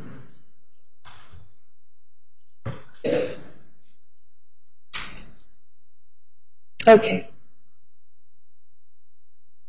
So, again, here's, just like on the phone, people call up and ask very direct sexual questions sometimes, and we would generally just respond this way. We would say, here's what we think we're doing. We would speak of, you can see this person's asking about sexual techniques, and it's not that we're hiding, it's that a person who's asking about sex is very likely not interested in all the other things we're doing. But if they're asking about my energy, I need to refresh my energy, or they're saying I need a safe place to share my feelings with someone. So, you know, I'm going to say that the website and the frequently asked questions was a part of the temple's arrangement with potential guests and seekers into what they could expect. And so you'll see here it talks about that, and this is what we teach, the magnetic energy, which is done through touch, and men and women are oppositely charged, and you have an outflow and an inflow hand, so we're teaching how to share bonding energy. Here's the portion about we do not guarantee a sexual service. And Detective Campbell did testify that when she's acting as a decoy, and if someone asks something that's responsive. Okay, thank you. And then here's this last part. Life energy expresses itself in a matrix of light between two people, and there may be an energy peak experience for either practitioner or the initiate. And then there's some discussion here of bringing light to the darkness and hope to the lost. We do not need to bring the light of the divine to people already in a spiritual practice. That's why we do outreach in adult sections. We consider this population to be hurting and in the dark. Massage parlors and escort services, strip clubs, and pornography are to us the sacred feminine held in the dark underworld by a patriarchal version of the Creator. When you practice Tantra, both his and hers, the true expressions of both energies are allowed. We cultivate amplification, intensity, and exhilarating shifts. To us, orgasm is a sacred and holy moment when we are one with the one and all of creation. So you can see that I feel really strongly about this. I live in a society that just doesn't see sexuality that way.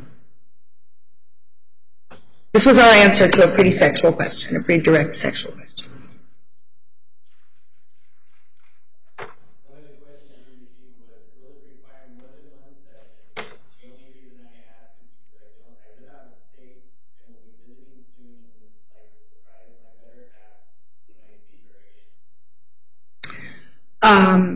If someone wrote like that, we would definitely recommend them to one of the advanced teachers, myself, Anahita, Gypsy, Magdalena, Raya.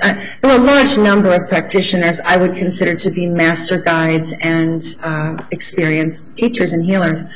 So someone like that, we would definitely, they're saying, I want to learn as much as possible. I only have one visit. We might respond to that person and ask specifically, well, he said he wants to be able to surprise his partner with better techniques when he gets home. So probably the generic approach would be to, again, ask him if he feels attracted to any of the master teachers, people who were operating at a higher level than maybe the whole body healers. Could we look at that just real quickly? I'm sorry.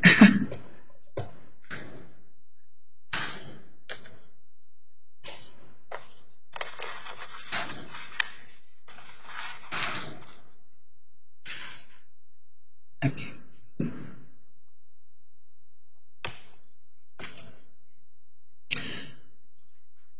I will speak directly to, as if I was answering this for one of my seekers. All the gentlemen that I see are dealing with energetic issues. And some of them have too much energy in the root, some of them don't have enough energy, some of them cannot control that energy, some of them feel ashamed of that energy. And so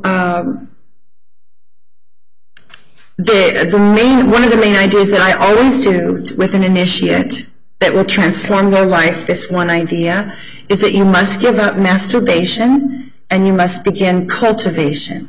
This is an idea in the Tantra community. We don't masturbate, we cultivate. And the reason is that the word masturbate, ma is origin or source, turb is turbulent, and to bait is to repeatedly do it. So you are making yourself turbulent if you masturbate. So in the temple we say, please, my initiate, my first visit, I would say, please get rid of the idea of masturbation. I want you to begin to cultivate your energy flow. And you're going to feel it in ways you never have. You're going to begin to direct it by using the magnetic power of your outflow and inflow hands. I always teach people the instant Tantra orgasm, which is a magnetic touch thing. It comes from the temples in Egypt, and the temples in Egypt were very much about sharing energy in these polarity methods. Section narrative. Okay.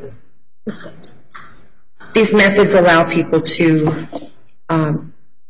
direct their life force energy, hold it, share it more consciously.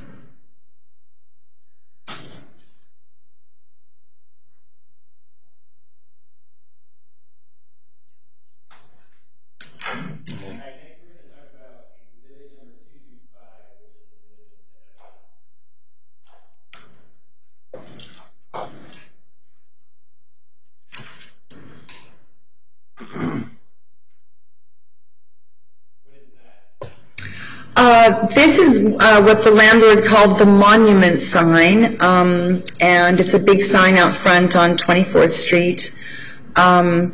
We talked about putting words there, but we had so many programs kind of mushrooming, and we liked the idea that people who were attracted to the symbol but didn't know what it meant would stop by and come to the front office. So we published our address on the website and in all of our, business cards, etc. But there was talk of getting a reader board. We looked into the price, and it was going to be somewhat expensive because this is concrete. And I know there was a jury question about a normal church reader board. It was discussed and on the list when we could afford it. So this was our face to the world. There also was an Arizona flag and a United States flagpole there that we were proud of. So this would be what you would see from the street, and then if you were arriving as a guest, you would find parking in one of 2 parking lots. And could we go to the next? Am I allowed to say that? Okay, next image. Thank you. That's the main entrance, and at one point in the temple's expansion into the building, we began to use this as the main entrance because it was closer to the larger parking lot. There was another business, a construction business that was upstairs in the same building. They'd been there over 20 years, and so when we moved in, it was quite a thing for us to share a hallway, quite a thing for us to have their people coming and going to the construction company and our people coming and going for ceremonies, classes, and services. And I think we were pretty good neighbors, and eventually, though, they while we were there, they bought the building next door. The parking area is just to the right there. And so that's the main entrance.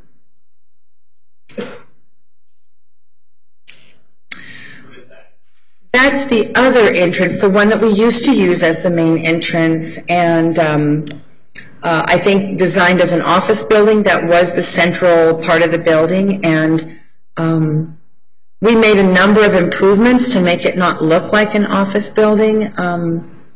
I remember there were plantings done to do the chakra colors there on the walkway 3 times by people who weren't from Phoenix, and every time the chakras going up the sidewalk there completely died in the sun, and it was a real learning experience to try to grow plants in Phoenix. You have to know what you're doing and plant the right ones. That's our maypole, which is a symbol. Every year we would reuse the same pole. It's a tradition. Each person's life is a ribbon. You dance around and weave the ribbons. And so this was the original entrance. Because of when the Phoenix New Times article was happening around Valentine's Day, by mid-January of 2011, we thought, we've been through so many hurdles, and now we're going to be featured as a resource for love in the Valentine's issue of the Phoenix New Times. So we... Sustained. Your Honor, can we approach, please? You may.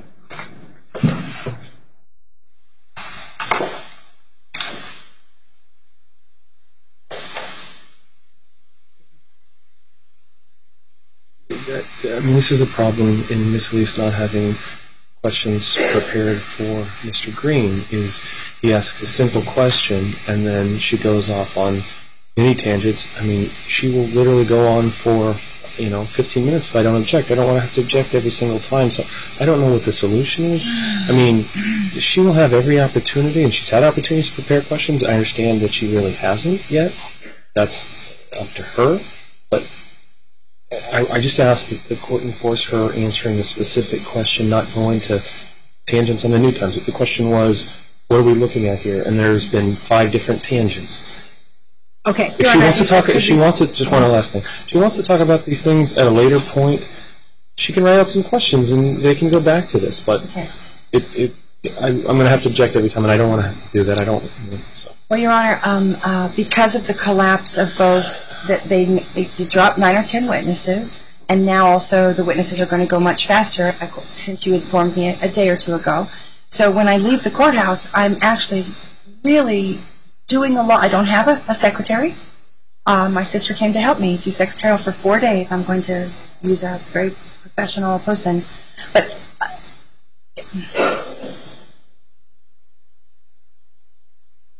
and then I had to make a decision, Your Honor, whether I would have Mr. Green ask the questions or I could ask the questions myself, in which case I wouldn't have to prepare the questions. I could simply say that, I mean, I don't even know how I would do that, but I was going to do it, and then I thought it would eventually be more beneficial to everyone if Mr. Green became involved in the question and answer process.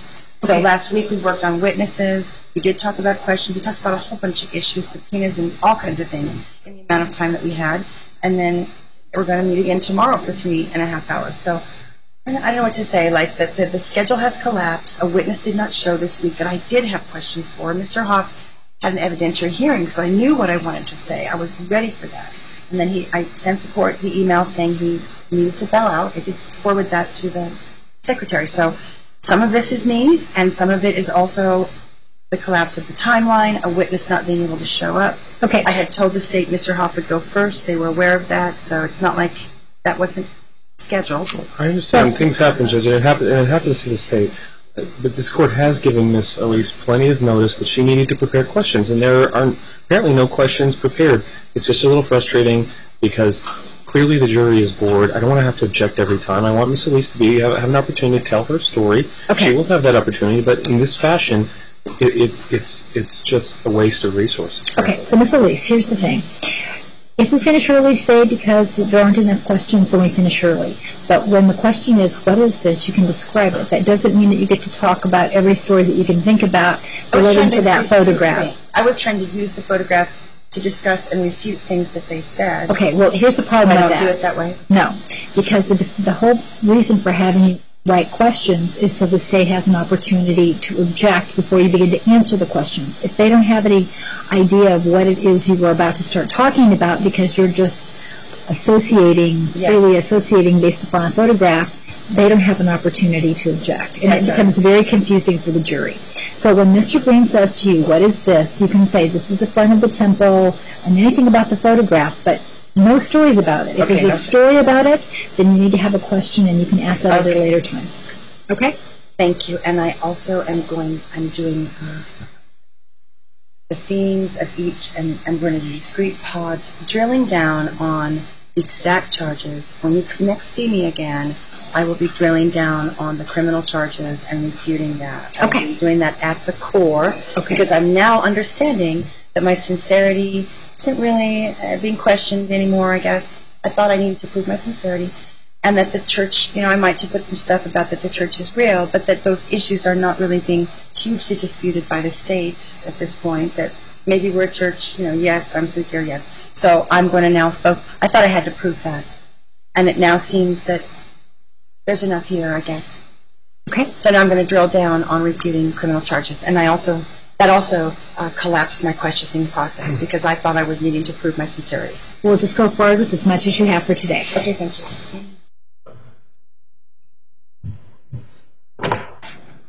Spring, you may continue.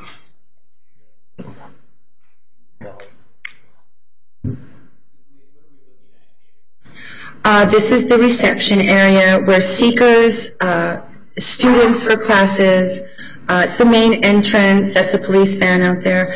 You'll see the chakras, and again, we thought we were pretty clear to anybody who walked in the building that we were an energy temple, we were about chakras. Like I said, these were everywhere. You'll also see one of our main deities that we uplifted and upheld was the Mother Mary. And and then this is the altar. There were a few altars that the priestesses would tend. This is one of the main altars, and usually the gatekeeping ministry would tend to this altar.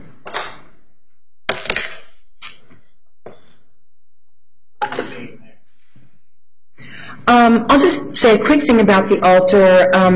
The 2011 Priestess Path bought that large stone. The mother, again, is the earth. And so that was placed there by the 2011 Path. And that's a picture of, oh, there it is.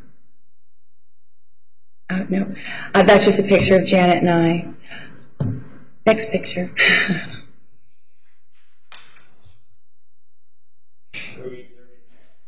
The temple was a resource for lots of people who believed in various aspects of the goddess. There were a number of women who were doing goddess as beauty. They wanted to do jewelry, facials, sell goddess clothing in and at the temple. We had some trunk shows. There were also people who wanted to promote sex toys, natural lubes, anything to do with sexuality. So there were a lot of teachers and coaches. Seekers sometimes were also healers, and they would leave their cards. So basically what you're looking at is and this white rack here, those are full of business cards too. You just can't tell. But so there was a big tantric weaving of people curious about the goddess from some particular angle, but interested in goddess dance, interested in goddess sexuality, interested in sisterhood. Sexuality was not the only focus of the temple.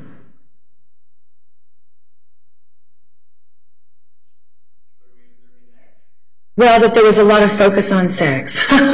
Love, Sex, and Mastery, that's one of our witnesses, Cheryl Good. She's a coach. Orgasmic Mastery. You'll see these themes.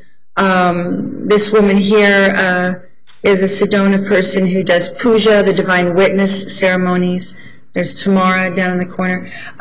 Basically, you just see more of the same, that there's quite a few professional people who are making their living doing sacred sexuality, and perhaps the difference between some of these people that are still practicing is that they just didn't get targeted in that article. The Phoenix magazine, we were really quite targeted. So, but yes, many people make a living this way. Would be my name. Oh, and there was a brochure inviting anyone to go up to Sedona and visit the temple or stay at the temple. Throughout the building, there were areas that were open to the general public. They were considered exoteric, and that means that no one could walk through in sexy attire, you know, nobody coming through in a towel on their way to the shower. Areas that had to be presentable to all people of all ages at all times, and those were kind of our public areas. The classroom was a public area. Temple Mother Janet's office was a public area. Temple Father Robert Cohen, High Priest, his was a public area. The classroom and then the exit lounge were all public areas. And then to go into the inner sanctuaries of the temple, there were signs that said you must be 18 years or older to enter this portion of the, and this one's probably up on the classroom because someone was doing something sexy in the classroom. So that's like a temporary sign for a class, but there were permanent signs as well. Thank you.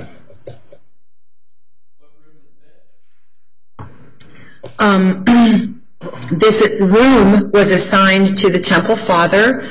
The temple worked with a lot of energy, male and female energy, a lot of male seekers, a lot of female practitioners. The female practitioners would go to the Temple Father to receive brotherly, fatherly attention. Once in a rare occasion, a practitioner and one of the temple priests, they might even start a relationship, but generally it was a relationship of counseling, healing, advisement, sharing knowledge, being a listening ear like your brother or your father would, because in the temple we felt there was a very big difference in how a father figure would listen to you about what's happening and how a mother figure might listen to you. So the temple, from when it first moved into the big building, had a father and a mother's office. This is the father's office. What are we seeing in this picture? These are books by sexual pioneers, old and new. This one here, Sexual Healing, is written by Baba Des Nichols and Kamala Devi, who both taught at the Phoenix Goddess Temple and may have practiced, and I'm really not sure, but they definitely taught, and they're pioneers. There's a number of people in this movement that one of their ways they're communicating what they're up to is through books, lots and lots of books about sacred sexuality. These are just a few. Again, this is just one of our kitchens, and I just want to show you, yeah, we were giving away alkaline water, which, you know, you can buy at a water store for a certain amount of money, but we wanted to, we thought that was a way to get people to just stop by on a regular basis, and they'd see our posters for classes, and we thought everybody that goes to buy water might come get water for free, and alkaline water changes your body chemistry, so if you have cancer, any kind of organisms or illness, it makes your blood more alkaline. So we thought it was healing water, and they would bless the water.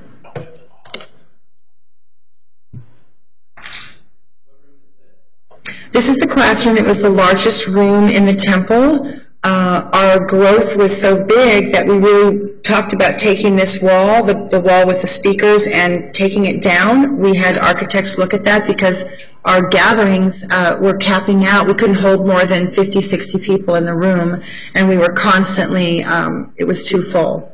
Not for all the events, but for some of them, we couldn't fit the people who were interested. This room was used for ceremony. It was used for Sunday services. It was used for large group meetings. It was available to anyone who wanted to use it to give a class. We told people we don't need rent for this room. It's being offered to teachers to bring more knowledge in. There is some sexy art there. Again, the sexual theme of Tantra is God and Goddess coming together to make something. So for us, an image like this, even though it might not seem like something you'd see in a church, in our church, that's just the Goddess and the God creating together.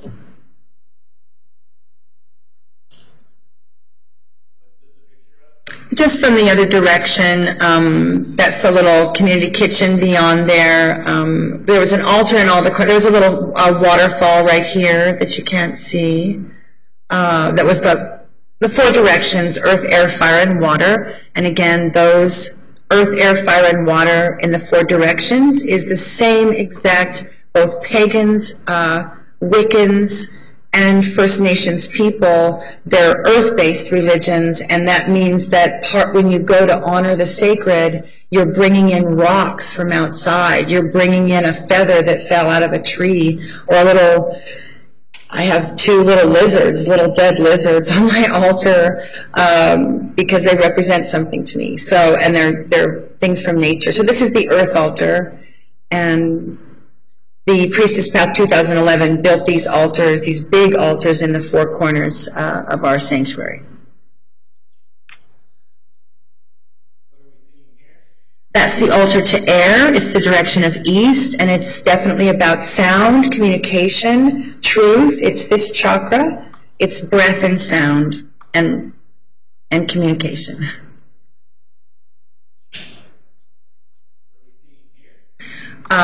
That's the altar to the element of fire, and a lot of times people in temple, depending on what you wanted to ignite in your life, you might take an object, a note, something you'd place. Part of the ritual in the goddess temple, you act things out instead of just talking about it or reading it. Part of being in a goddess temple is that you're going to act it out, and the word for that, like a prayer that you act out, is a ritual or a ceremony. So people would take things that they wanted to charge with passion or whatever they want to communicate better, and they'd place their objects on the altar and leave it there for a time. And so people would leave precious objects on these altars for days or weeks at a time to add energy to it and to be involved.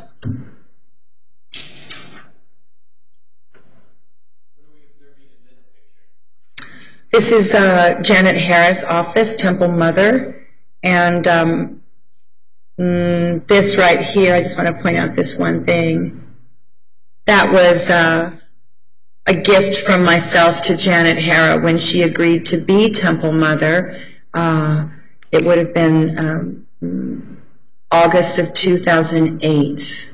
And it's a hooded priestess with a little flame. And so that was her altar and her sacred space, and Janet always kept that flame lit when she was at work.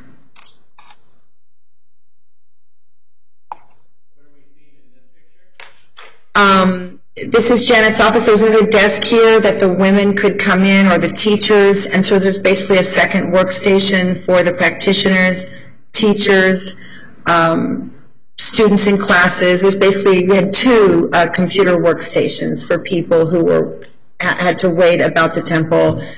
They would also be used to place advertising on back page. Sorry, next question. Janet had an idea that each of the ministry leaders should have a whiteboard so that if you were in a meeting, you could hop up and write a goal or whatever. So this was my whiteboard and my goals. And there was, the one thing I wanted to point out is there's a $sign, and that was so that we could bring in more funds through students and teachers in the coming year. That was a big goal. The other thing I wanted to mention is that the action plan of activating ascension for humanity through the human rainbow light body. That's what it says there under action plan. Some of us, not all of us, were extremely and are still extremely interested in giving the power of energy and light body to the people. We want to give the power of this to everyone. And so, because once people become energy aware, they can heal themselves and each other.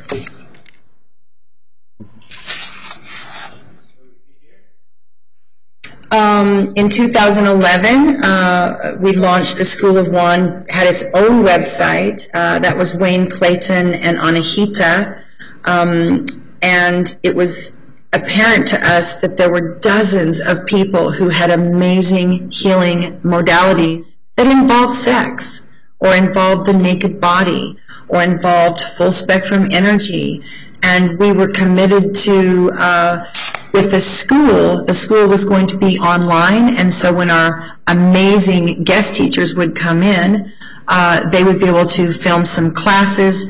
We would then, the goal was to upload a free teaching, meaning you don't have to join, you don't have to do anything, you don't have to buy a class, a number of free teachings from each teacher, so that we had an online school that explained the modalities, which would help the seekers pick a modality that they like. So if I invented magnetic touch tantra, that was my modality that I created, then those classes would be then free. There'd be a number of the core information would be free, and then if people wanted more detailed information, they would buy a class online. So we were really focusing on education, and we hope to make more money through the school and the classes.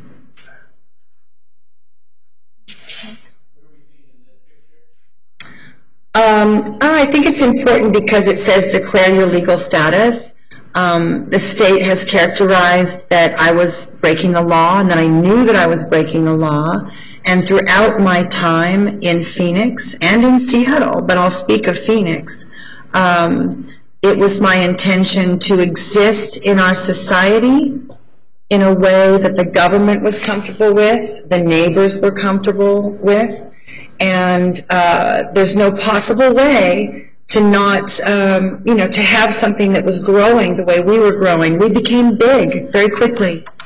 We went from 2 practitioners to about 25, 30 practitioners in 2 years. We went from myself being the only one giving the money to float the thing, or myself plus a couple others to keep the temple going, to having a large number of people tithing and contributing to help it grow. And I was aware that there was a lot of money flowing through the temple, and I was aware that we needed to... Sustained. Okay, thank you. And then this is about our weaving with... ONAC stands for Ocklawaha Native American Church. So this would have been after we received our charter, after our land had been blessed, and we were making a move to transition our main identity to become Mother Medicine Wheel of Ocklawaha. And so this was about that transition to Mother Medicine Wheel.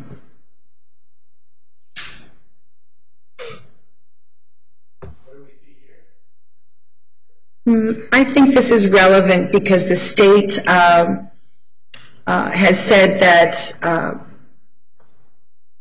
people just jumped right in and started doing healings. But you see there were many, many tracks, many ways to be in the temple as a practitioner. And we basically began to, because we were getting large and it was growing, and there were people who just wanted to do priestess and goddess. There were people who wanted quantum physics, light body techniques. There were people who wanted to focus on Tantra because the male-female in Tantra is absolutely about equality and sharing. And so we were beginning to create ministries within under the umbrella of Mother Medicine Wheel. Then Phoenix Goddess Temple was going to be an outreach ministry. The School of One was going to be an outreach ministry. We had various ministries all under the umbrella of Ocklawaha Native American Church. It was we had finally achieved a legal status, something that the government, there's something where you have to have legal status. Narrative, misstated the law. Sustained.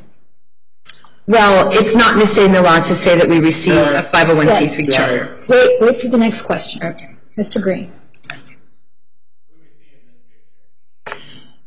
This was part of our move to begin having members. My elders at Ocklawaha Native American Church were drawing a parallel between their court battles to give peyote to non-Native American people with the challenges that might come up for our community doing holy anointing and hands-on healing. And so what you see here, we were 3 months into a 6-month program that was going to completely transition all of the practitioners into members and medicine people of the Ocklawaha Native American Church. We were 3 months through that program. This is what we were working on to begin, and I think we had just started to introduce it to seekers, but seekers had been coming and going. We weren't keeping a lot of records. If they wanted a close relationship with us, then they just showed up more. or they made sure we had their phone number and email. This was about people taking an extra step and joining. And my elders were telling me that the government's biggest concern with having us serve the general population. Sustained. This is a member program for our new members where you would have to join the church to receive these intimate ceremonies.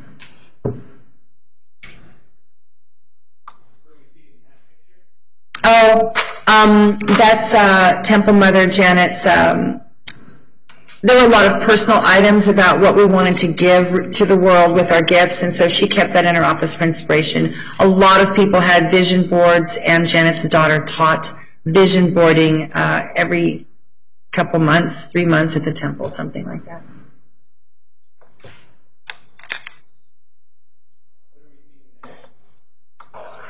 I think the most notable thing is energy is our language.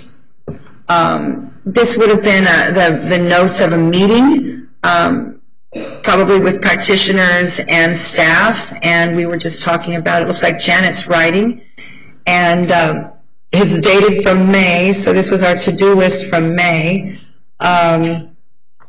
And it's just, you know, what we're working on. But I think the notable thing is energy as our language. The state continues to say this is about sex, but to us, it was about energy, and it still is about energy.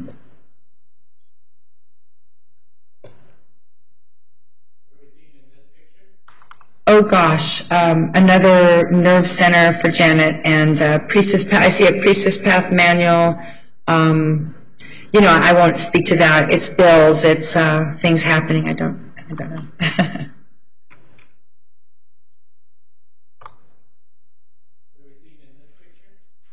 Well, in the chakra system, people can be at various levels of development, or they might even be having a bad day, and normally their energy's like up in here, and they keep their mind on divine things. Then they have a bad couple weeks, and they're no longer in that good frequency. So part of what we were doing was creating groups that would minister to each other. So I can't read. Yeah, so basically these are just teams where people were working together without receiving any money whatsoever to move projects forward at the church. If you were a team leader, you might be able to say, hey, I just put in a whole bunch of time. Could I do no tithes for this many days or this many ceremonies? And Janet generally would just say, the policy was, yes, if they want to do some chores that have to be done, trade them for the tithes that they would have given, because giving your service is equally valuable as receiving money.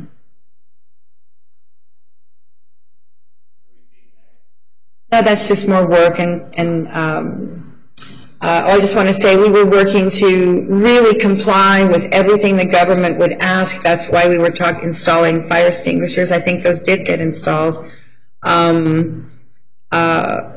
What we did have, I think, one fire drill. I know it was planned. I'm pretty sure it happened.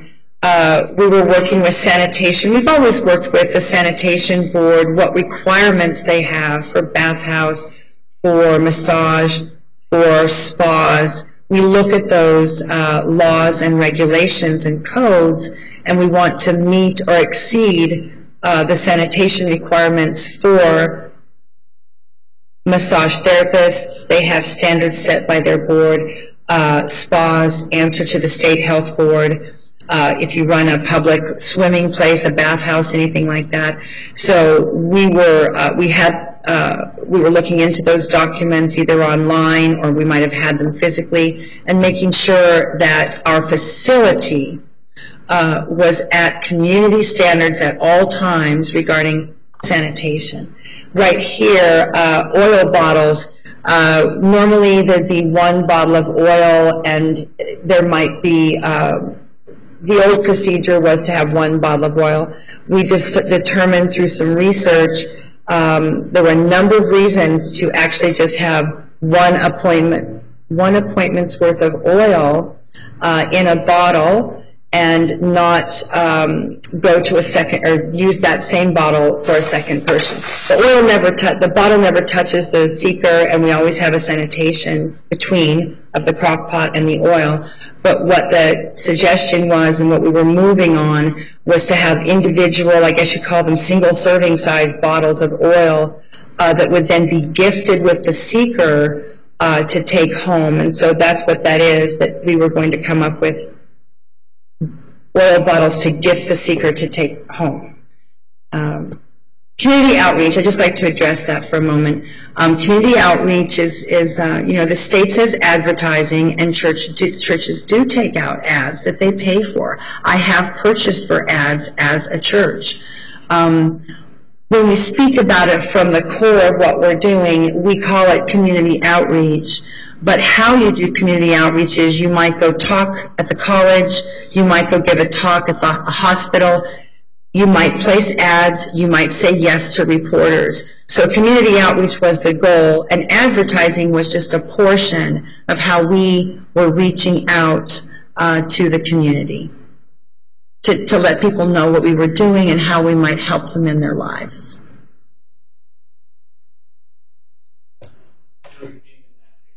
Oh, that's a class by High Priest Robert Cohen, Advanced Magic for Everyone. So. The main thing I want to note about this picture is that that chair was worked on by the women for about a week for Janet Hara, and she happens to have a birthday on May 1st, which is one of the 8 high holy days for pagans. It's the May 1st May Day celebration, and so she happens to be a goddess priestess who was born on a goddess high holy day, and that was a gift from all the women to their temple mother. They bought a chair and decorated it for her. It's an act of appreciation. Oh, and that's the safe that had all the money that the state thought they would find.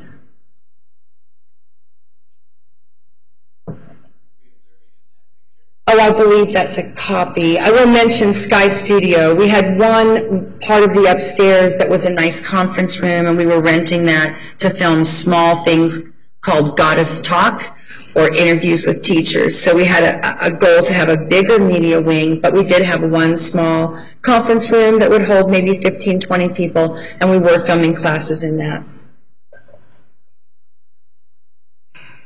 Oh, can we go back? I'm sorry. I just wanted to say, Temple Tour, we knew that people didn't understand what we were doing. We were really aware of that. I mean, practically every person we talked to is like, what does this mean over here? So we instituted a Temple Tour day that was, I'm pretty sure it was Wednesdays, leading into the Healing and Revealing Meditation Circle.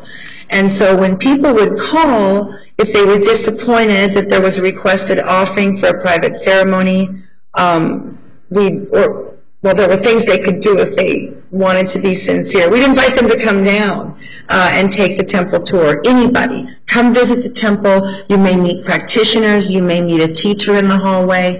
We felt that people who got in their car and drove down to the temple were good candidates because they actually put themselves in the building. They crossed a gap and went there. So we had many opportunities for people to be in the temple without giving any money whatsoever. And that's what I want to say about that. The temple manual, there was a number of people throughout my career as a center holder for temple, and we began to talk to each other nationwide on the phone. We began sharing information about what we thought best practices, best standards, how we set up our chambers, what sorts of glossary of terms. And Temple was spearheading something called Temple Keeper training. And we were on about, I think, our second or third draft of a largish manual that we were going to make available to people for a donation. And I think it was a donation in any amount. We would digitally send you this information of how to have a temple so that you wouldn't have to start from scratch and make a bunch of mistakes. And I was working on that with other temple keepers from other parts of the country.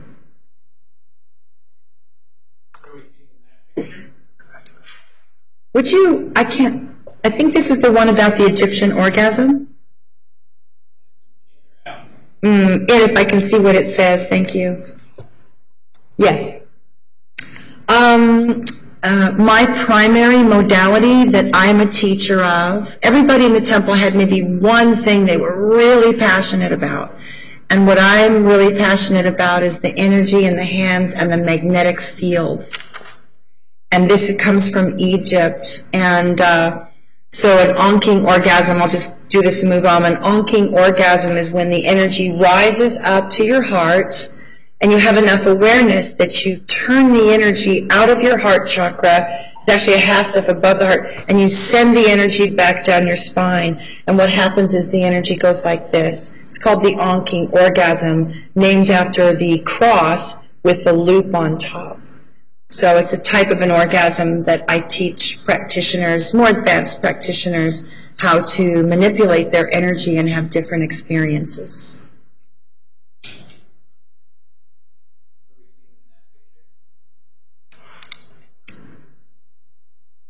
I apologize. I think it's just I don't know. That's just Janet's office.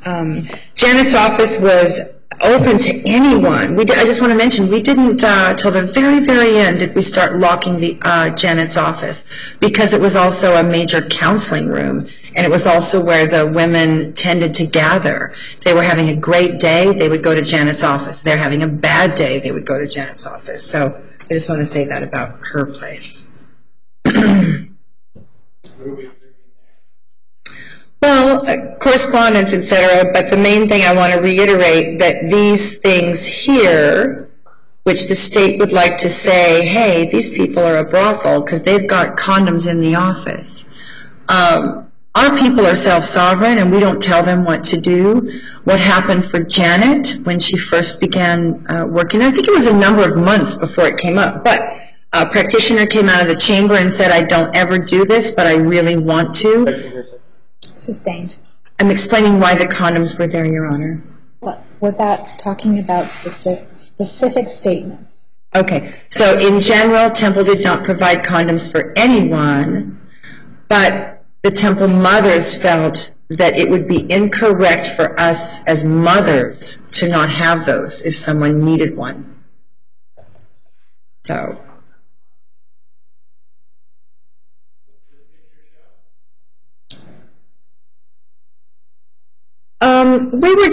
I just want to say, you know, that the state would like to make a big deal out of, you know, we didn't have strong processes. We just threw people in the chambers. I take offense to that. And a lot of our people came with... All right. Okay. So this is us creating more and more and more structure, protocols, and standards for our practitioners. This is just for the purpose of that we did provide robes for people so that they could be modest moving to the showers, or outside the first transformation chamber, the orange and the green chambers.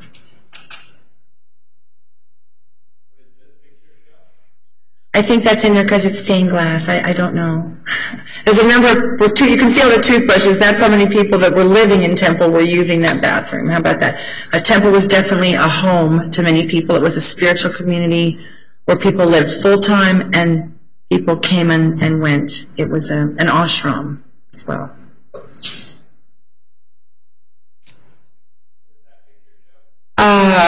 Just the moon jars.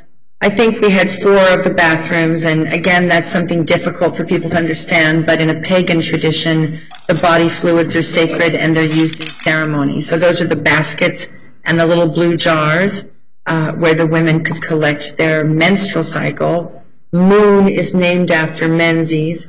Menzies is named after Moon. And so these were used in ceremony.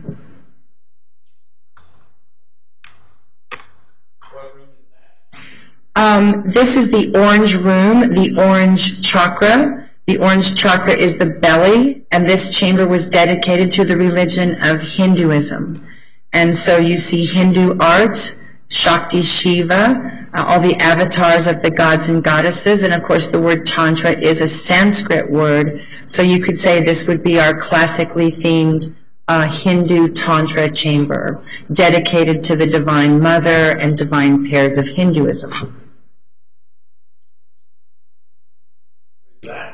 Just one of those chakra. I would have been referencing, I had my appointment with Detective Galbraith. I want to put my chakra in your Vajrakra. I would have referred to this any number of times in my conversation with him about energy, and this is the ladder of light, and so we'll get to that, but that is the exact ladder of light that I would have been referencing with the detective that is calling me a prostitute. This is just one of those things he was ignoring.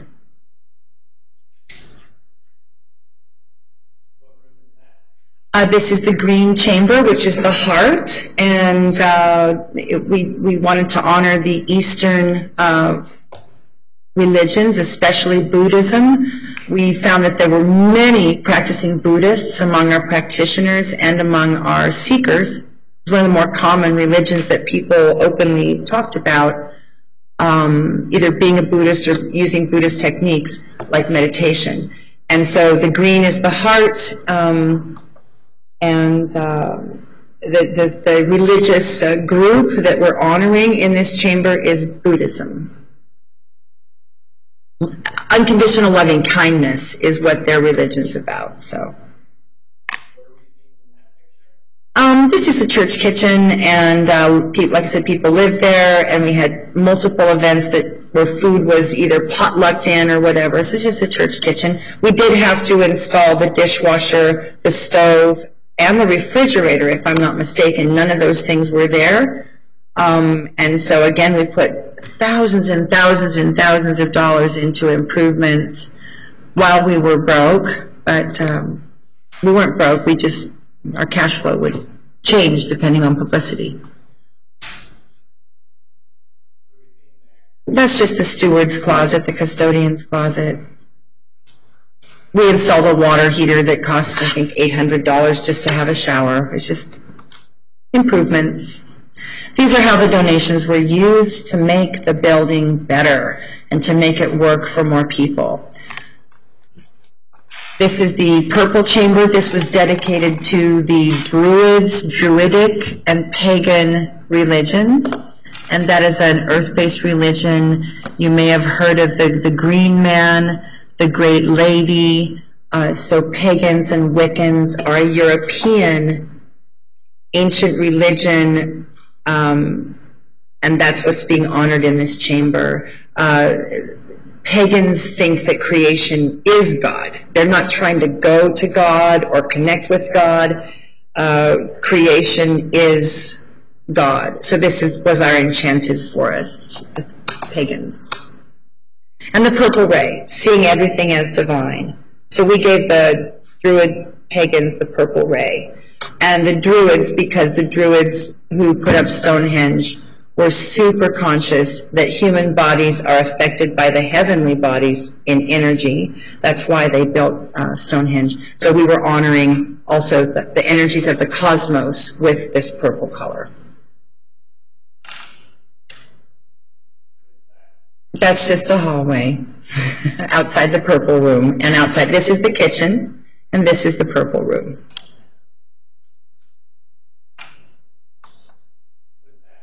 This is the exit lounge, so when people were completed with their appointments, they were directed to go here. There was a couch and some chairs, an altar that the priestesses would come and go and tend to this altar, and there was a tea cart, there was a little refrigerator with beverages, water. We were starting to do a gifting, like people could walk out with a little bottle of water, some incense, things like that. And this is where it served a number of purposes. When people complete a whole body healing and an energy rebalancing, they can actually get sort of out of their body and not really all there. I've actually seen people pull out and almost cause an accident because they were so blissed out, which sounds crazy, but I've actually seen it in this building, in this parking lot. And the person was absolutely sober, but they were just so shifted that they weren't all in their body. So we decided an exit lounge was a great idea. The practitioners also used it as a lounge, so people could always meet more seekers, more practitioners. It was a place to be and rest before you go out to the outside world. And that altar was tended by the Mystic Sisters. Oh, that's just another beverage station and the exit of where the maypole was. This would be here. In 2010, the Mystic Sisters completed the ordination cycle, Daughters of the Divine Root, and that had every one of those women signed the declaration, which I believe we've already talked about in the trial. Thank you.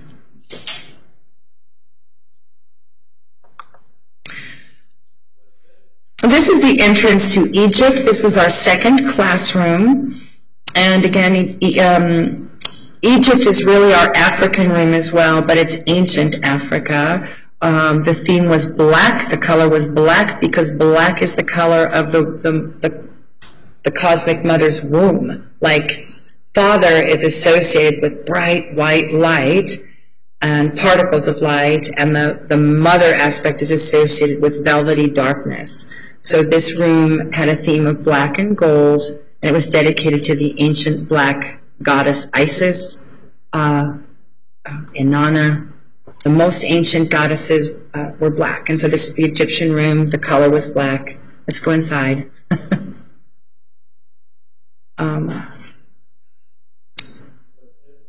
This room was set up for most of our couple ceremonies would take place here unless water was going to be involved. Because it was used as a classroom, there was no grand altar, no bed, but pilgrims still stayed in this room. So we had two black click-clack futons. And sometimes esoteric ceremony was held here. We would just remove all the furniture, and it would hold about maybe 30 people. So it was a ceremonial room. Well, more used for group ceremony as well as individual. This shows one of the deities, and this is Queen Nefertiti. She was the only Egyptian queen who was also considered a high priestess in the religion. So she was completely at one with material power, and she was considered to be divinely connected to Source. So she was a deity of ours as a queen. Oh, I think that's maybe post-raid. These are all raid photos, pictures, crime scene photos. And so this is, I guess, a piece of art knocked to the ground. We can move on. That's one of those big Egyptian panels of art. One of the practitioners called and said, you have to have this figurine, and we thought that we did, and so there was a collection taken up, and we went and bought it. The people who wanted to give money helped buy it. And again, another chakra symbol. And it's an altar. There's when you begin a ceremony, you frequently light sage or incense to carry your intentions and prayers to heaven in the element of air. So it's an altar to air as well.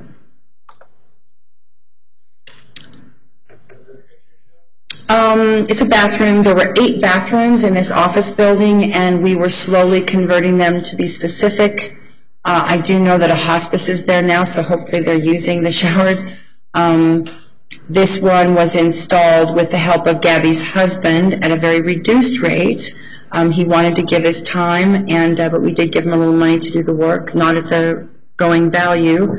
And this was a shower next to Egypt. This was coming out of the Egyptian chamber, and we did specifically build it so that 2 people could be in the shower together in another kind of water ceremony.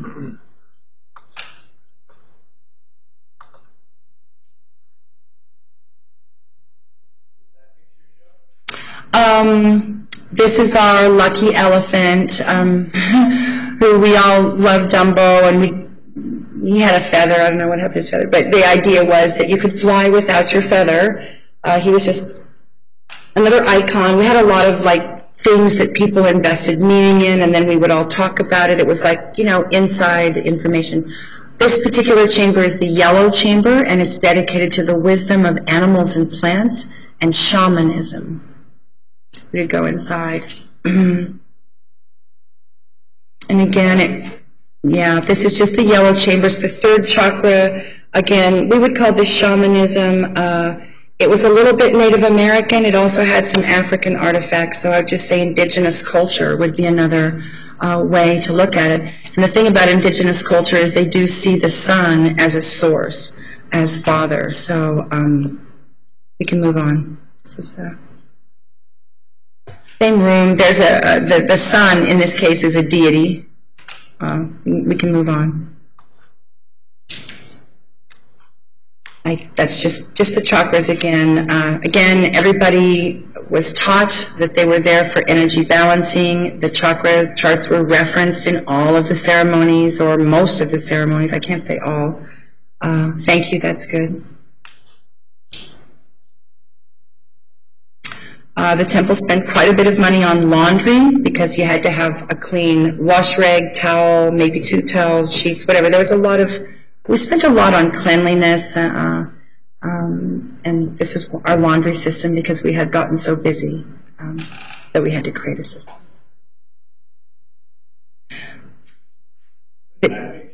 Thank you. This is the altar of light in the indigo room.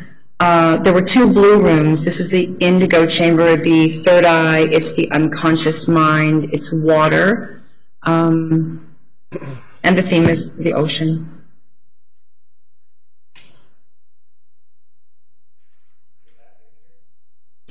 Well, that's the pearl of the ocean. The water is a ceremonial bath.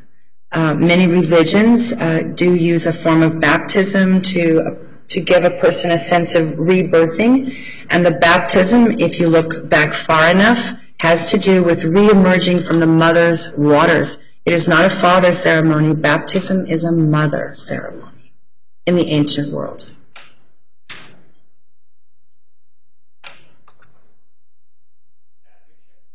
Oh, that's just some deities. This is, I believe, this is some dolphins. I'm not sure. Again, it's just a beautiful place. I'd just like to say that people could use this at any time. Practitioners, a practitioner and a seeker who want to spend more time, they could go say, let's go put our feet in the water. One of the most popular uses of the room when it wasn't being used for immersions, holy immersion, was that people would go in there and put a little water in the bottom and take a meeting with everybody sitting with their feet in the water. It was pretty cool. This is the Judeo-Christian chamber. We had a room that was entirely white, dedicated to the Judeo-Christian lineage. The red roses represent Mary Magdalene. The white cross is Jesus' sacrifice. And in the European Essene alchemical traditions of sacred sexuality, alchemy is sacred sexuality. Not all alchemy is sacred sexuality, but some alchemy involves sex. And so the red represents the mother's sacred fluids, the white represents the father's sacred fluids. And so in this chamber, white was the main theme, gold and silver for the angels, and red for Mary Magdalene. And many people in the temple believed that Jesus and Mary Magdalene were actually lovers, partners, possibly even married, possibly even had a child. So this was dedicated to the holy anointer, Mary Magdalene. Well, that's just another angle of the room. This is second floor practice room. Mirrors were used because we discovered that some people got a lot of energy out of watching. Not everybody, and people, the vote was that people who wanted to watch should have the mirrors, and people who don't want to watch will naturally close their eyes anyway. So there was a lot of discussion about use of mirrors in temple, but ultimately the decision was made because men get so much energy from visual that we had to have the mirrors. Practitioners had the option of draping the mirrors if they wanted to work that way. This is the red room. The red room was dedicated to the religion of the goddess, the mother. And it's red because the element of earth is this chakra here, the bottom one. That is the red ray. in our lineage, the magnetic Egyptian lineage, the red ray is sexuality, it's childbirth, it's menses, it's the sacred fluid of the man and his jewels, and it's the fountain of life. So the genitals are what life comes from. And absolutely that there is no baby without a father's sperm, unless, of course, you're doing parthenogenesis, which is a different parthenogenesis. So I did want to, let's do one, I'm sorry, what's the next picture? Oh, that's just another moon jar basket in a different bathroom.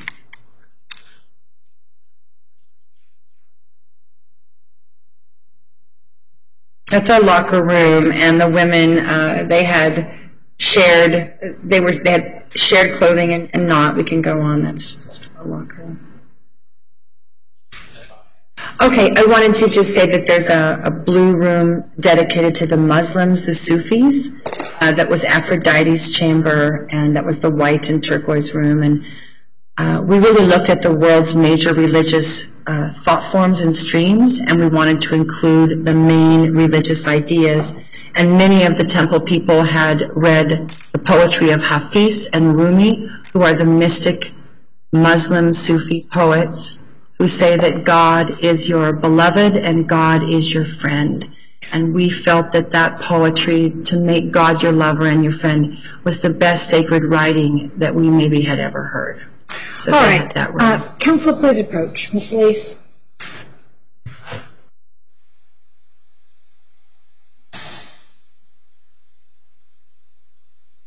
Do you have more questions? A few more questions. Did the back page questions come through? I don't know. I haven't seen. Okay. All right. We'll take a break then. All right. Ladies and gentlemen, we'll take the afternoon break at this time. Please return in 15 minutes. 15 minutes. Please remember the admonition.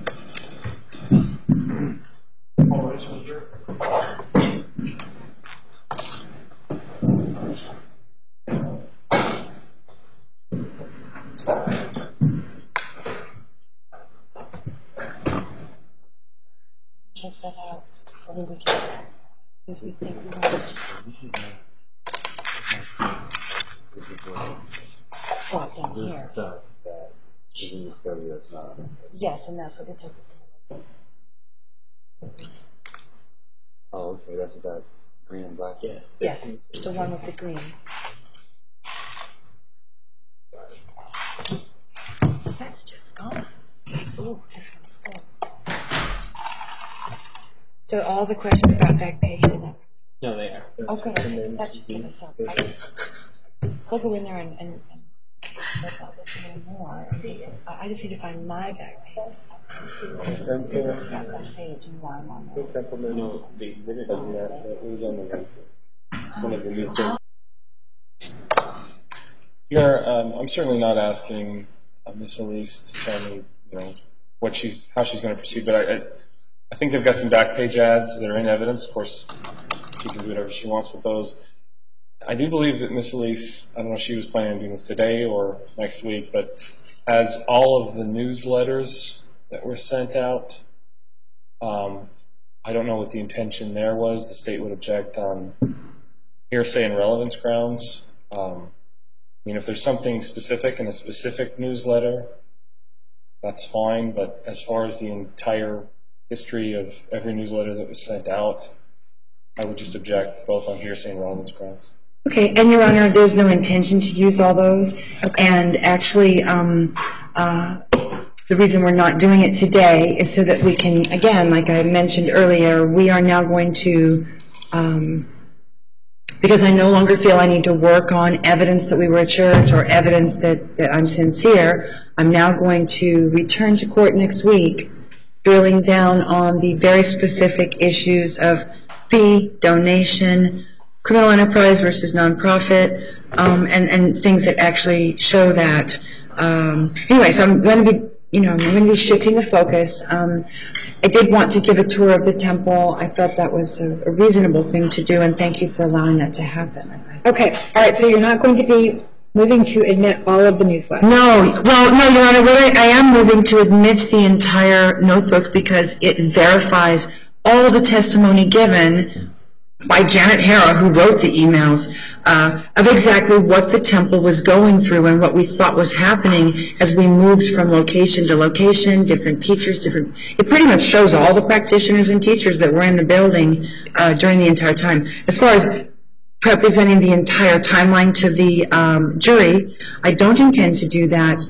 In fact, what I was going to do was really focus on any communications that speak of church, religious thing, constitutional things. There were some emails that had to do specifically with our rights to practice this religion, and maybe something about the arrival of Wayne. If Wayne Clayton's going to testify, I would bring that newsletter, say, here's, we're announcing your arrival, that kind of thing. But I'm definitely not going to go through it chronologically, because I do think that would bore the jury.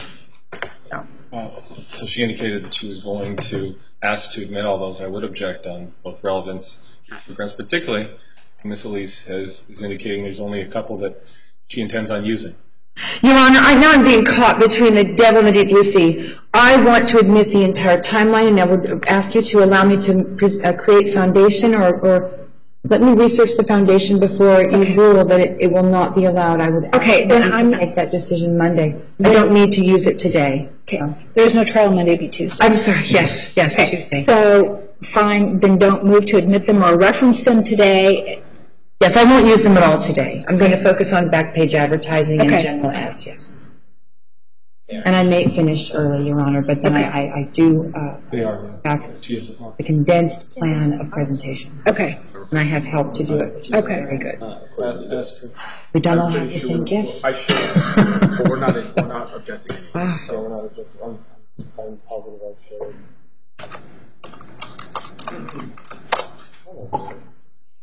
I've seen that. You showed 229 in evidence. 229.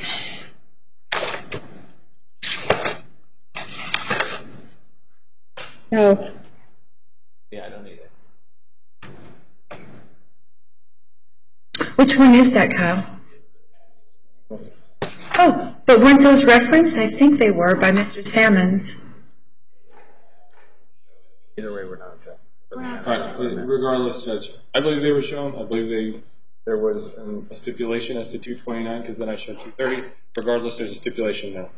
All right. It's okay to use them. All right, so 229 is admitted. Thank you.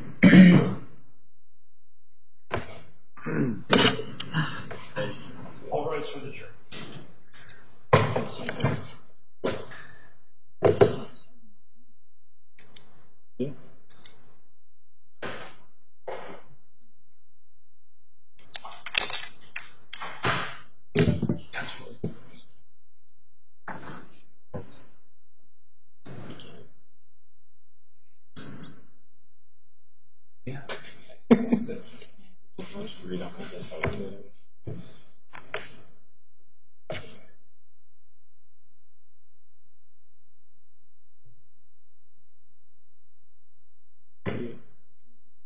I don't know.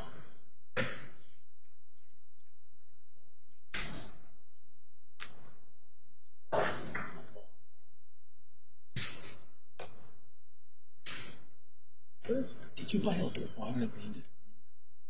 No, that's what she was cheap. No. Breast cancer awareness water. She is taking on the persona of God as a whole. This is my image.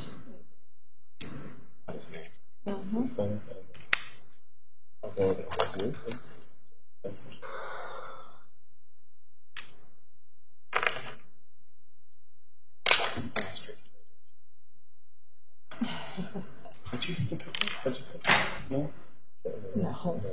Didn't. I didn't. Okay, thank you. Like.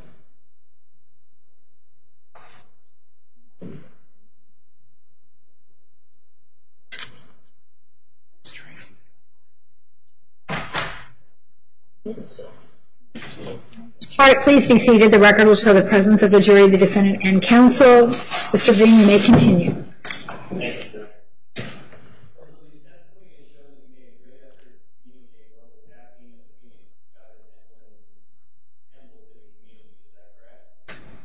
Yes, we said yes to every reporter. We said yes when we were invited to show up and represent our religion at an ecumenical group, like at the hospital. We had a number of, actually we had ads and notices, class notices placed in a number of publications and online places.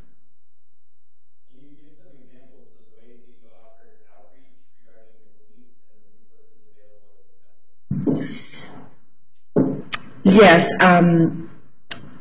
One thing that I did on a fairly regular basis was go to, there was a professor of religious studies, and he regularly would bring in people of different faiths and have them do a question and answer and presentation for like a 90-minute period about their religion, and let the students contrast a fundamental Christian with a rabbi, with a goddess priestess, with a and I've always enjoyed that, and I've also taken part in a few other discussion groups that are around philosophy and religion.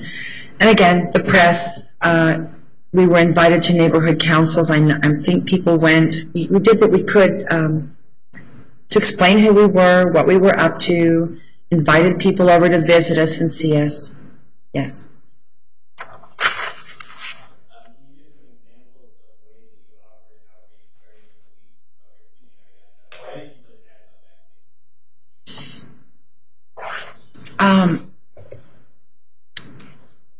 In the beginning, when I first started working, people used the actual paper back page, like the back of the the Phoenix New Times. If you go at the back, you'll see ads for sex phone operators and strip clubs, and then there'll be a little section for sensual body work or body rubs. And so when I began in the very years ago in 2001, the only advertising available were these little paper boxes. And so because of that, because there is this adult entertainment, if someone says, I'm going to go to look at adult entertainment, well, usually that means you have to be over 18, and it probably involves sexiness, nakedness, possibly alcohol, maybe gambling, but, you know, adult activity. So adult entertainment is a section where grown people over 18 look for ways to amuse themselves as grown adults. And a lot of it is sexual. Strip clubs, phone sex, novelty shops. I don't know. That. So Backpage is where I know and we know that a number of people get on there and search for something. We know that many, many, many more people look at those ads and pictures than ever pick up the phone and go in. So it actually serves as kind of a trigger to enlarge the mind. Many, many people look at those ads but don't come in. So for me, though, specifically, I made a decision when it went from newspaper to this online category. I thought, I like an informed seeker. I like one who has read the website. So when Backpage became available online, that's when I got excited about it, because instead of just a few words and a phone number, you could literally show and click through to what you were offering. And as far as the adult entertainment section, again, I'll just say I was raised Christian. I have a number of women in this path of mine that also were raised Christian. Deborah Dawn of Michigan, Tamara Brusso, to name a couple, Radha Ka, Jewish Christian. And for us, we were raised as church ladies. We like being church ladies. We like how it feels to go to the church. And if you're raised Christian, there's some very specific admonitions about if you have a light, don't put it under a barrel or a bushel. There's another admonition about you don't light a candle in a brightly lit space. You bring a candle where it's dark. This is my reasoning for placing ads on Backpage. I feel there's a lot of darkness there. All right, next question. Okay.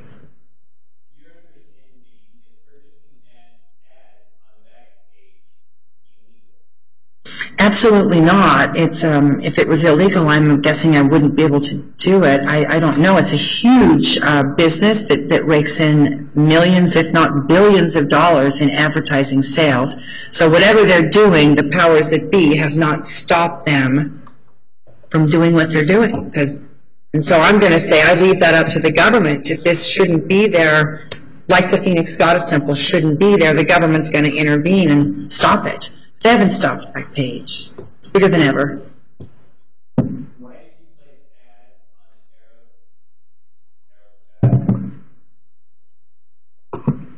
Eros Guide has been around a lot longer than Backpage, and it's very specifically a lot of men that spend time on the road. In my experience, it kind of caters to men who, for their work, travel a lot. Also for a man I might characterize as a workaholic. He's married to his profession. Those seekers, they're sophisticated. They know how to find what they want. They don't mess around with Backpage. Tons of people don't mess around with Backpage. They go to something more elegant, something more, I don't know, but say Eros Guide it's different. And so we place an ad there again because a man might think what he wants is to go visit with an escort. Then he sees a magnetic touch tantra session, and he's heard about tantra, and he says, well, maybe instead of doing calls for speculation. Sustained. Well, it's a kind of a market thing about they're already there. Can they make this choice for something sacred? They're already on Eros, looking for something sexy. Can they make a choice now to choose sacred sexy? That's why I was there.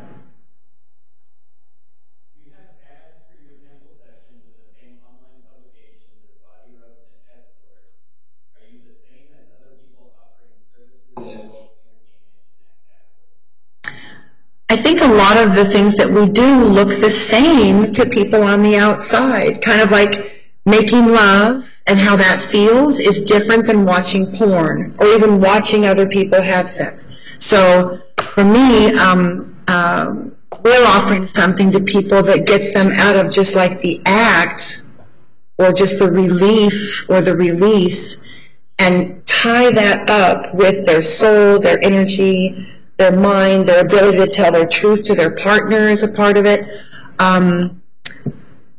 So we are the same because there's touching, there's oil, there might be orgasms, there might be all kinds of different connections made, but again, it's never guaranteed. But the difference is that we believe that what we're doing is a devotion to the goddess, that we're serving her the way a man serves God the Father by being a priest.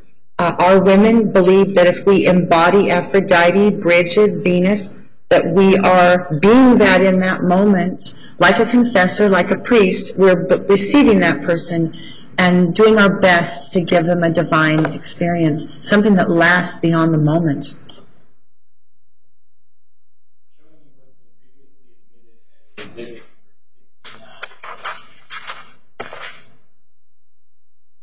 Yes.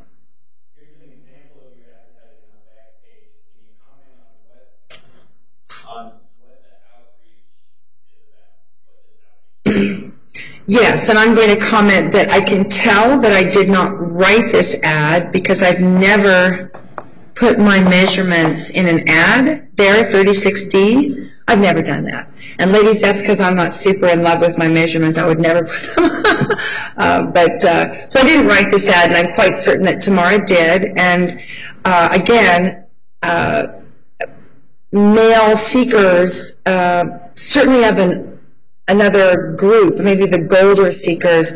They're kind of used to, I want to choose a woman because she's got a big bosom. I want to choose a woman because she's super slender and really thin. I mean, and so this was Tamara's way of promoting that she had a wonderful bosom. And because she was in her 50s, at least, you know, as a woman, every decade that a woman is practicing, there might be fewer people interested in seeing her. and yet the people that saw her always went back again and again and again to see her. So I'm going to say that. I never would have put my measurements, but someone did here. Energy mastery is the promise, and that is that you, instead of your energy, your erection, your orgasm, and if you're a woman, your lack of orgasm, you know, that we're offering help. And it's based in the ancient arts. G. Old, Temple had a lot of language. One of the things that we didn't like was we honor our elders. The word elder sounds like you're a little bit old, and so we created the word gold. And so people are not old, they're gold.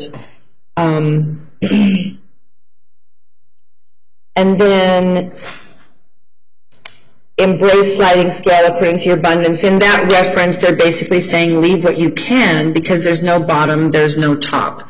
Like a lot of times sliding scale, they'll be like, please give at least this much, and then what we really hope for is this. This particular ad, I do not see sliding scale applied that way. Here's the requested amount, and then sliding scale. So no bottom, no top listed there. Another thing I wanted to say, the type of photos that I believe matter, I believe that there should always be a face picture so you can see someone's eyes, their smile.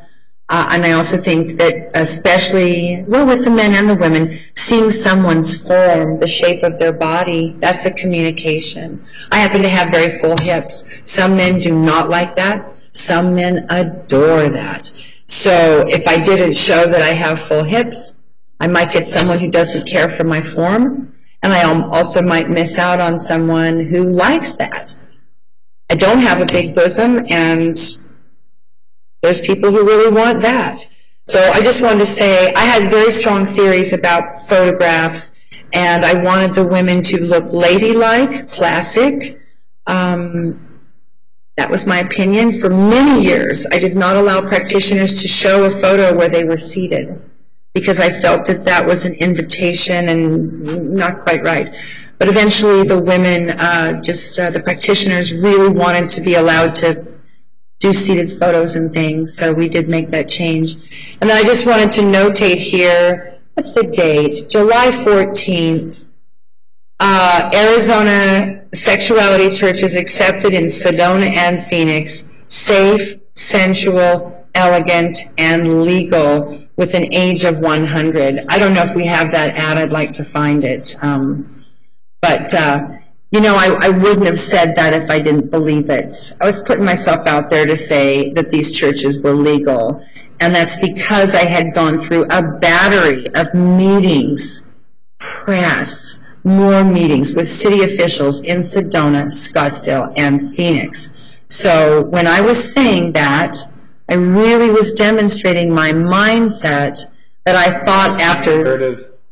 Sustained. Okay, but that's what that's why I said it, because I believed that it was true at that time. We had just received... Sustained. Next question. Okay.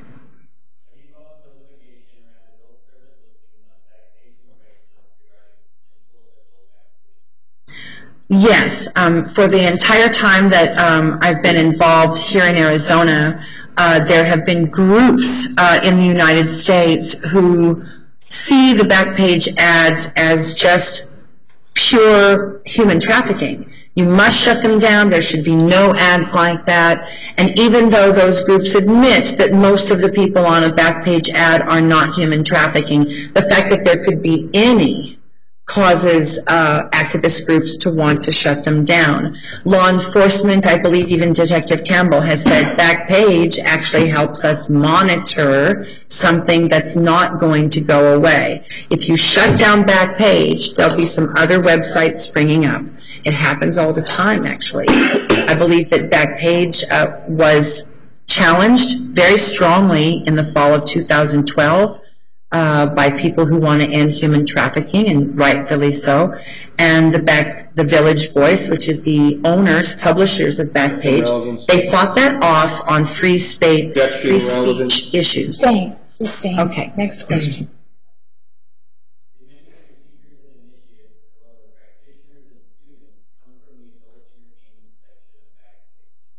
Yes, I'm going to say probably my best guess is about 80% came from Backpage or Eros Guide or something like that. But again, we were offering help and healing for those energies. So to us, we were connecting with people who needed our services. Next question.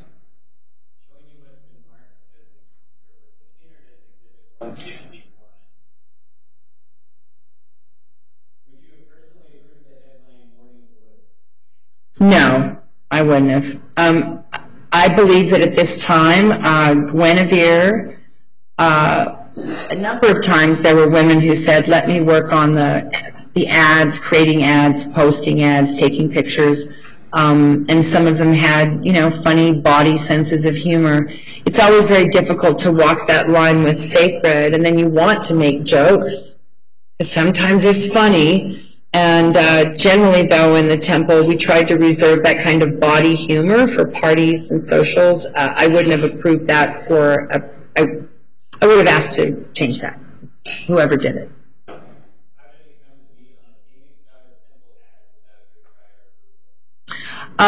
Well, this is where we're fairly large, and there were teams working on outreach, and I was... there were policies in place, and then people would sometimes, like humans do, push the policies with photos or wording.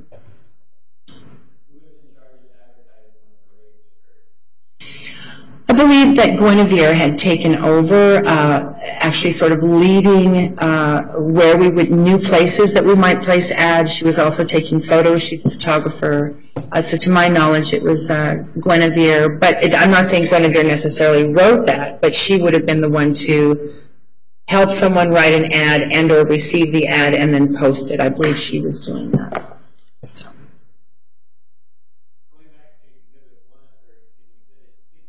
Oh, wait, just there. It did say offering of support. My ads generally say offering of support or suggested offering. So it's true that not all the ads had the word donation. And our policy would have been, you should say it's a donation. And on the phone, I believe the jury did hear me say the amount to the undercover detective, Galbraith, when he called to make his appointment. I did indicate to him, even if my ad didn't have it, I did indicate to him. He said, how much, and do I need to take care of you? And I said, well, if I tell you exactly how much, it's not a gift, is it? And I'm not even sure that I gave him a number in that phone call. So we tried to communicate to people that it really was going to be something they wanted to leave and not a fee.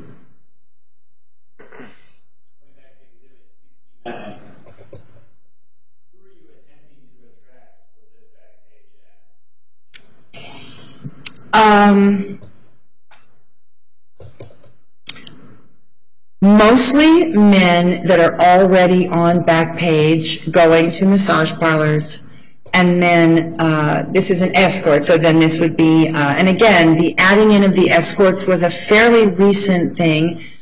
We tended to stay with body rubs, but again, the magnetic touch tantra, the energy ejaculation control, that ended up being more in the category of people who were seeing escorts, that they wanted to know more in the category of how to touch a woman, how to kiss a woman, how to please a woman, and that's not the body rub category.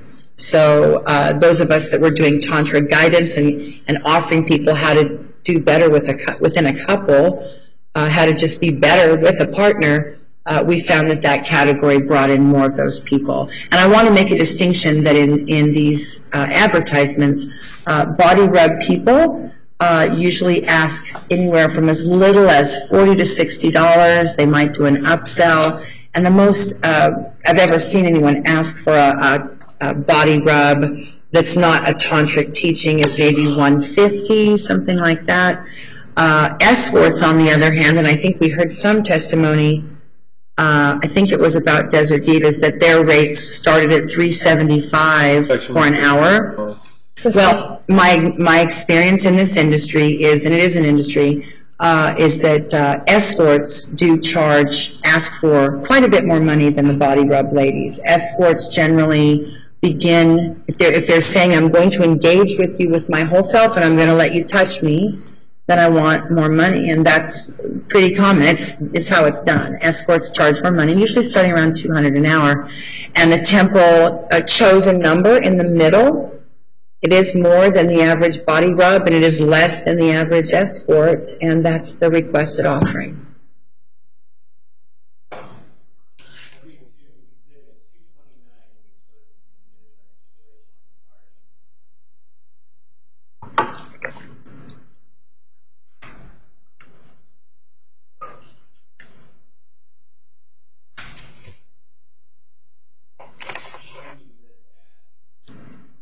Yes.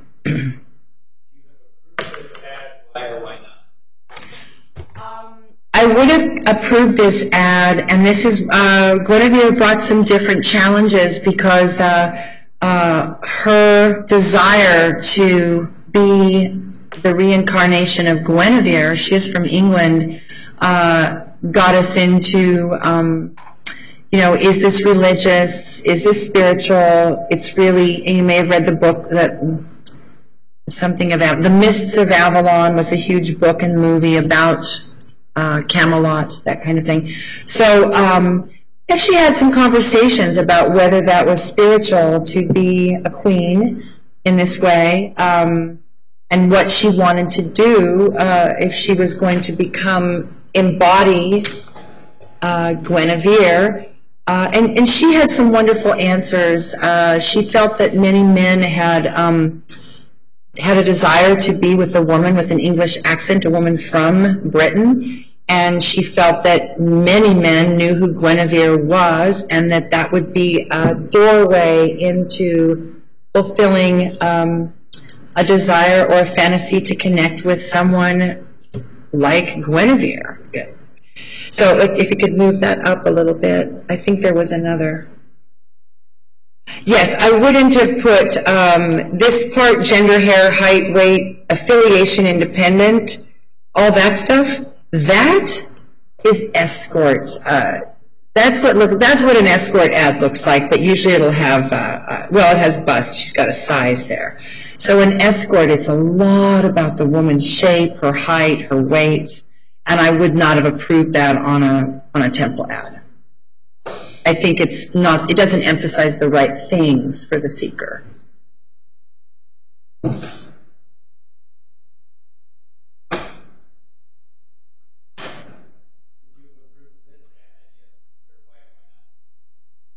I would not have approved the headline for therapeutic body work.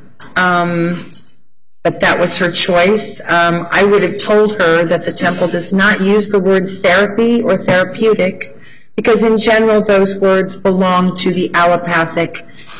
If it's not a part of medicine, then it would be something adjacent to what we consider doctors, nurses, medical, allopathic medicine. So we do not use, I don't approve of the use of the word therapeutic, but many practitioners, including Jessie Christian and Dr. Karina Clark of Goddess Temple, they do use the word Tantra therapist. I just choose not to.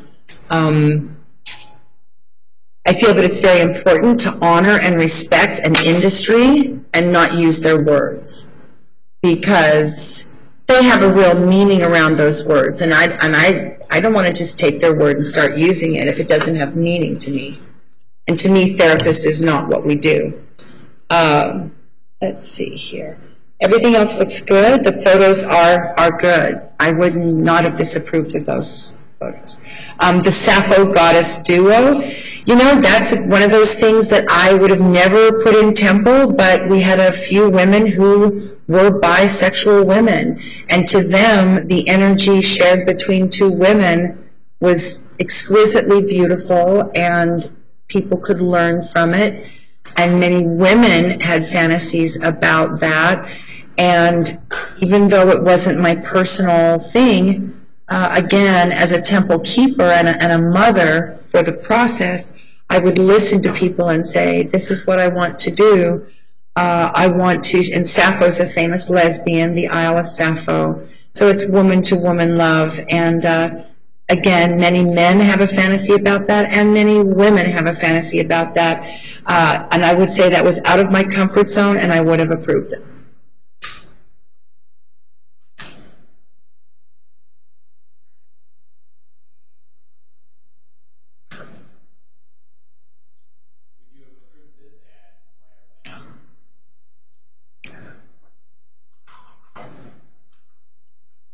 Yeah, this ad looks pretty perfect. I don't see anything that I wouldn't. No, I would have approved that ad and been pretty proud of it, actually. Although again, I comment that I don't like the seated or laying down photos. I think that they incite an expectation that the gentleman may. That you may be in that position, and so I wouldn't use I pretty much don't like those. These, I would approve them because we had made that policy change, but I don't like them, me personally, because I think that they set up an invitation, like a bed sets up an invitation, an expectation, and as healers, we want to not inflame those expectations if we're not going to, I just don't think it's a good idea, so. But yes, I would have approved that ad.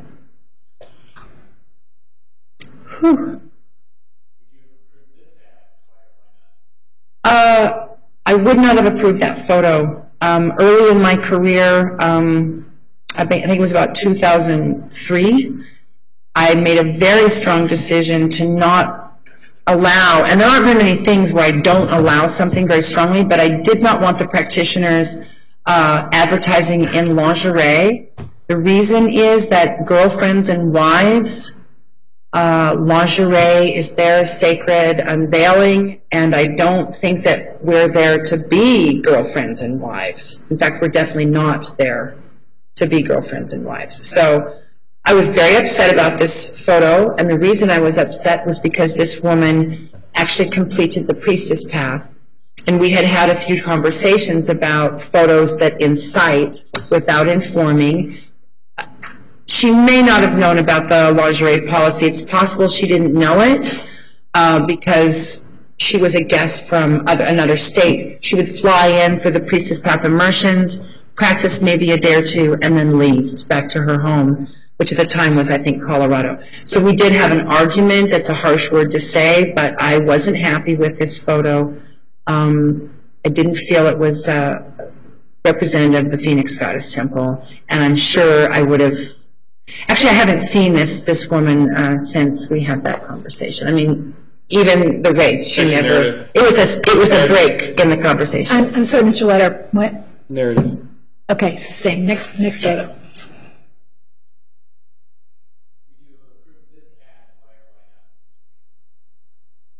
Again, Guinevere came from a background of escorting, and she was one of the first women to ever enter the temple as an out and proud escort. Like, she was not embarrassed to be an escort. There was no shame in her game. And she had worked 10 years in this community as a paid companion. And I'm going to say that escorts do not usually stay at the Phoenix Goddess Temple because they can make so much more money just doing escorting. And there were so many limitations on what they could and couldn't say or do. We didn't encourage them to ask for higher donations. We think that in some ways, if someone's, everyone puts a different value, but escorts do $300-400 an hour. For us, we want to slow that down, make it about an experience, a healing. And so Guinevere and I were both teaching each other. She was challenging me and saying, men shouldn't be ashamed. All these things are part of what people really do. We shouldn't deny that human beings do these things. And if someone's asking me for these things, I should be able to do them with love. And so, like, tease and denial, well, with activating energy and then holding back. You could call that tease, and that is a tantric thing. However, in the sexual playground, the word tease and denial means you're actually going to activate energy and never let that person have an orgasm. Like, you absolutely will not let them. That's what that is. And again, that's not very tantric to me. I don't really know what Drink from the Goddess is. So there are things in this as the center holder for the temple, but I trusted this woman to work with hearts. I trusted her to follow the rules. I believed that she was practicing differently when she was in the temple than what she was doing with her escort clients. And the few conversations that we had about it, she came in March of 11, and she told me that within about 2 months of being there, she said, well, I'm going to convert all of my clients to come to the temple. I so much prefer the way it feels, and I know that they're going to like it. And I said, well, what if you can't be discussed? You know, I said, you can't do this. And she's like, yes, I know. And I'm going to see them and then tell them, this is our last visit. Please come and see me at the temple. So she was transitioning out of escorting. She was a mother, a married woman. And so she wanted, I think, that sort of stability and focus that the temple offered, and community, spiritual community.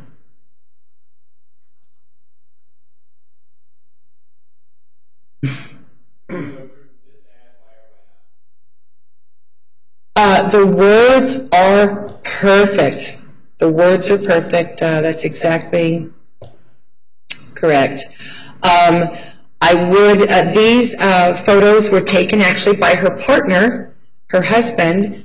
They actually, as part of their love affair, he loved to take her picture in all kinds of sexy poses. And like I said, this was a woman whose partner was extremely proud to be partnered with a goddess healer. Would you show a little bit more of the image there? So this picture right here, I would not have approved. And again, I know chakras are not necessarily what everyone understands, but to me in the goddess temple, we do not inflame a man in the red ray and not at the same time bring in heart, truth, education. So this ad looks a lot like Backpage photos. And it's weird because if she wasn't bent over a table, could it have been, is it the fact that her fanny is in the picture? No, it's the pose.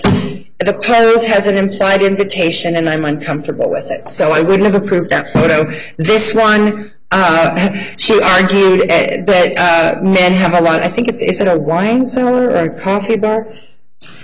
Something, she was saying that men and food or drinks, that was a fantasy, the woman in the kitchen or something, and she said that's why she wanted that picture. So, but anyway, thank you, that's commentary there.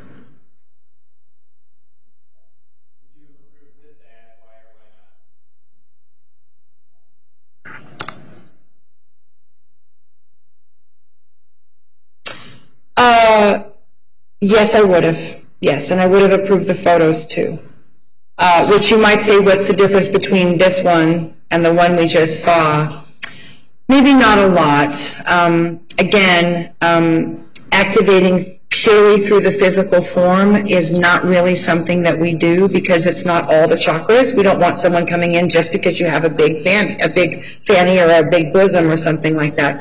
The thing about Goddess Keahi is she's a competitive bodybuilder. So her emphasis on her form was natural. She competes in bodybuilding, and so does her husband. So, yes, I did approve. I do believe I approved that photo. Yes. To me, there is a difference.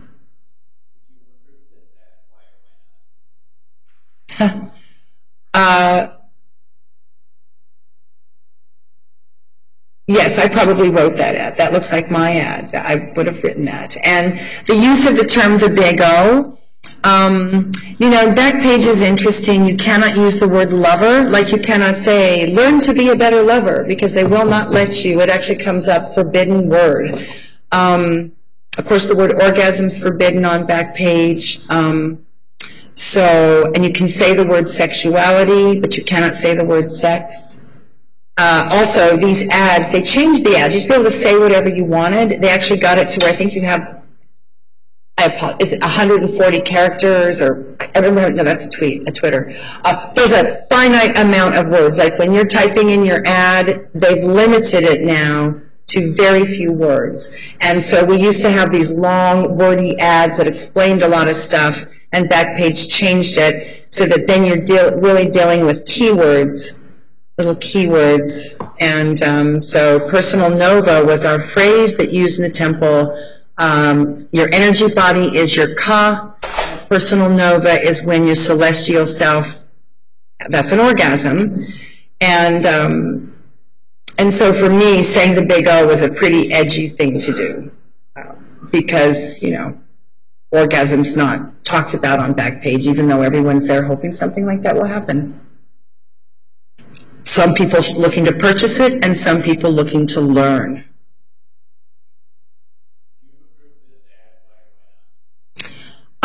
I wouldn't have put the fit and beautiful, even though women who are fit and beautiful make more money. So, and the age 25, I probably wouldn't have put that. So I'm going to say I probably did not write, I definitely did not write the headline. And the emphasis, I wouldn't have emphasized beauty or figure. That may have come from Goddess Guinevere. In the escort world, if you are fit and beautiful, you will earn more money. If you're young, you will earn more money. So I wouldn't have approved of. I would have changed it to something else. And then this is a description of coming to work at the temple, practicing, apprentice opportunity. So, yeah, and this looks like the work of a team of people who were working on outreach. How do we get the right people to come here and practice with us? So I'm pretty sure I would have seen the ad, but not the headline. The headlines were changed sometimes daily, or even 2 or 3 times in a day they would change the headline. That's it.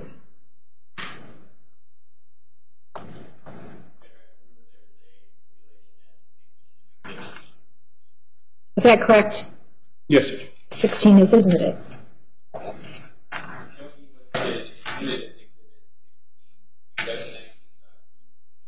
I do, and we had people coming from so many different backgrounds that wanted to take Tantra to their thing.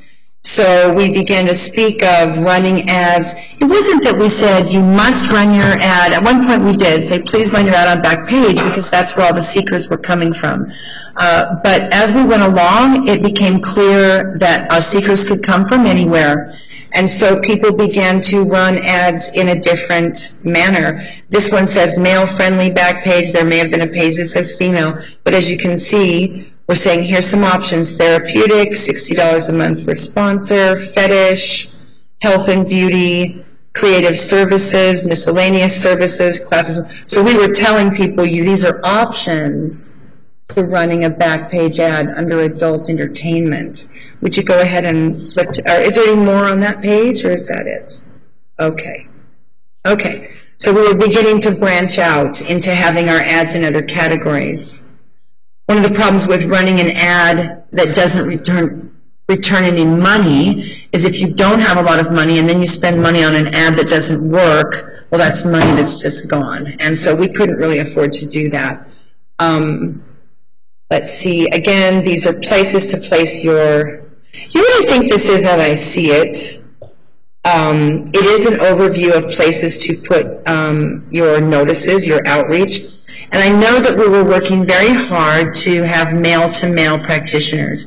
And we actually did have some gay practitioners and male bisexual practitioners. They're just not as much in demand by the women, but they do, some of them do stay busy. And generally women don't go to Backpage, and generally women, if they have a good experience, they'll tell their friend. And so most of our male practitioners saw the women that they saw through referrals from other women. And so a lot of them would do like a give session to see if you liked it, and it was very difficult. It's difficult for women to give a man money to touch them, whereas men are so happy to give money to receive touch. But women are like, I'm going to give you money to touch me? No, that's a privilege that you're going to touch me. But that's kind of the thought form around it. So, but again, I want to just show that there were other places that replaced our ads. I would have worked on this document with the outreach team, which would have been probably Guinevere and Janet. I'm going to say that I definitely saw this document, and I probably added some of the places to place ads. So yes, I'll accept responsibility for this document, absolutely. It looks, again, looks very specific to places that our male practitioners would be able to find seekers, male or female. So it's not a representative of the overall picture. This actually, though, does demonstrate that we really were trying to help our male practitioners connect with their seekers, and especially women. So, you may.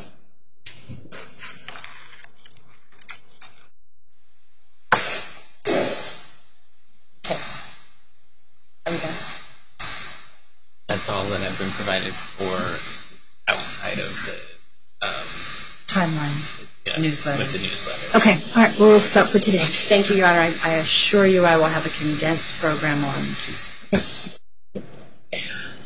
All right, ladies and gentlemen, that's all for today. Monday is a holiday. I am sure you are aware. So you do not need to be here. We will not be here. So we will see you on Tuesday at 10:15. Tuesday at 10:15. Please remember the admonition. Have a nice weekend. All rise for the jury.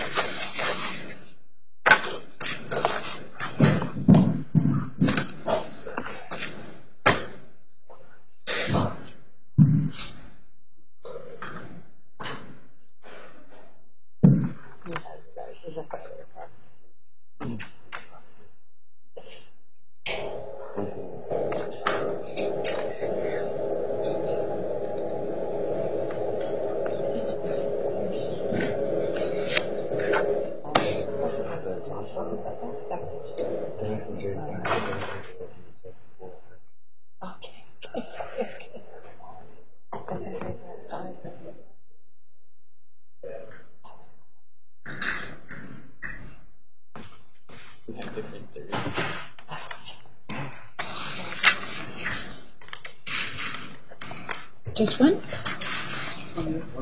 I did. I got it. Thank you.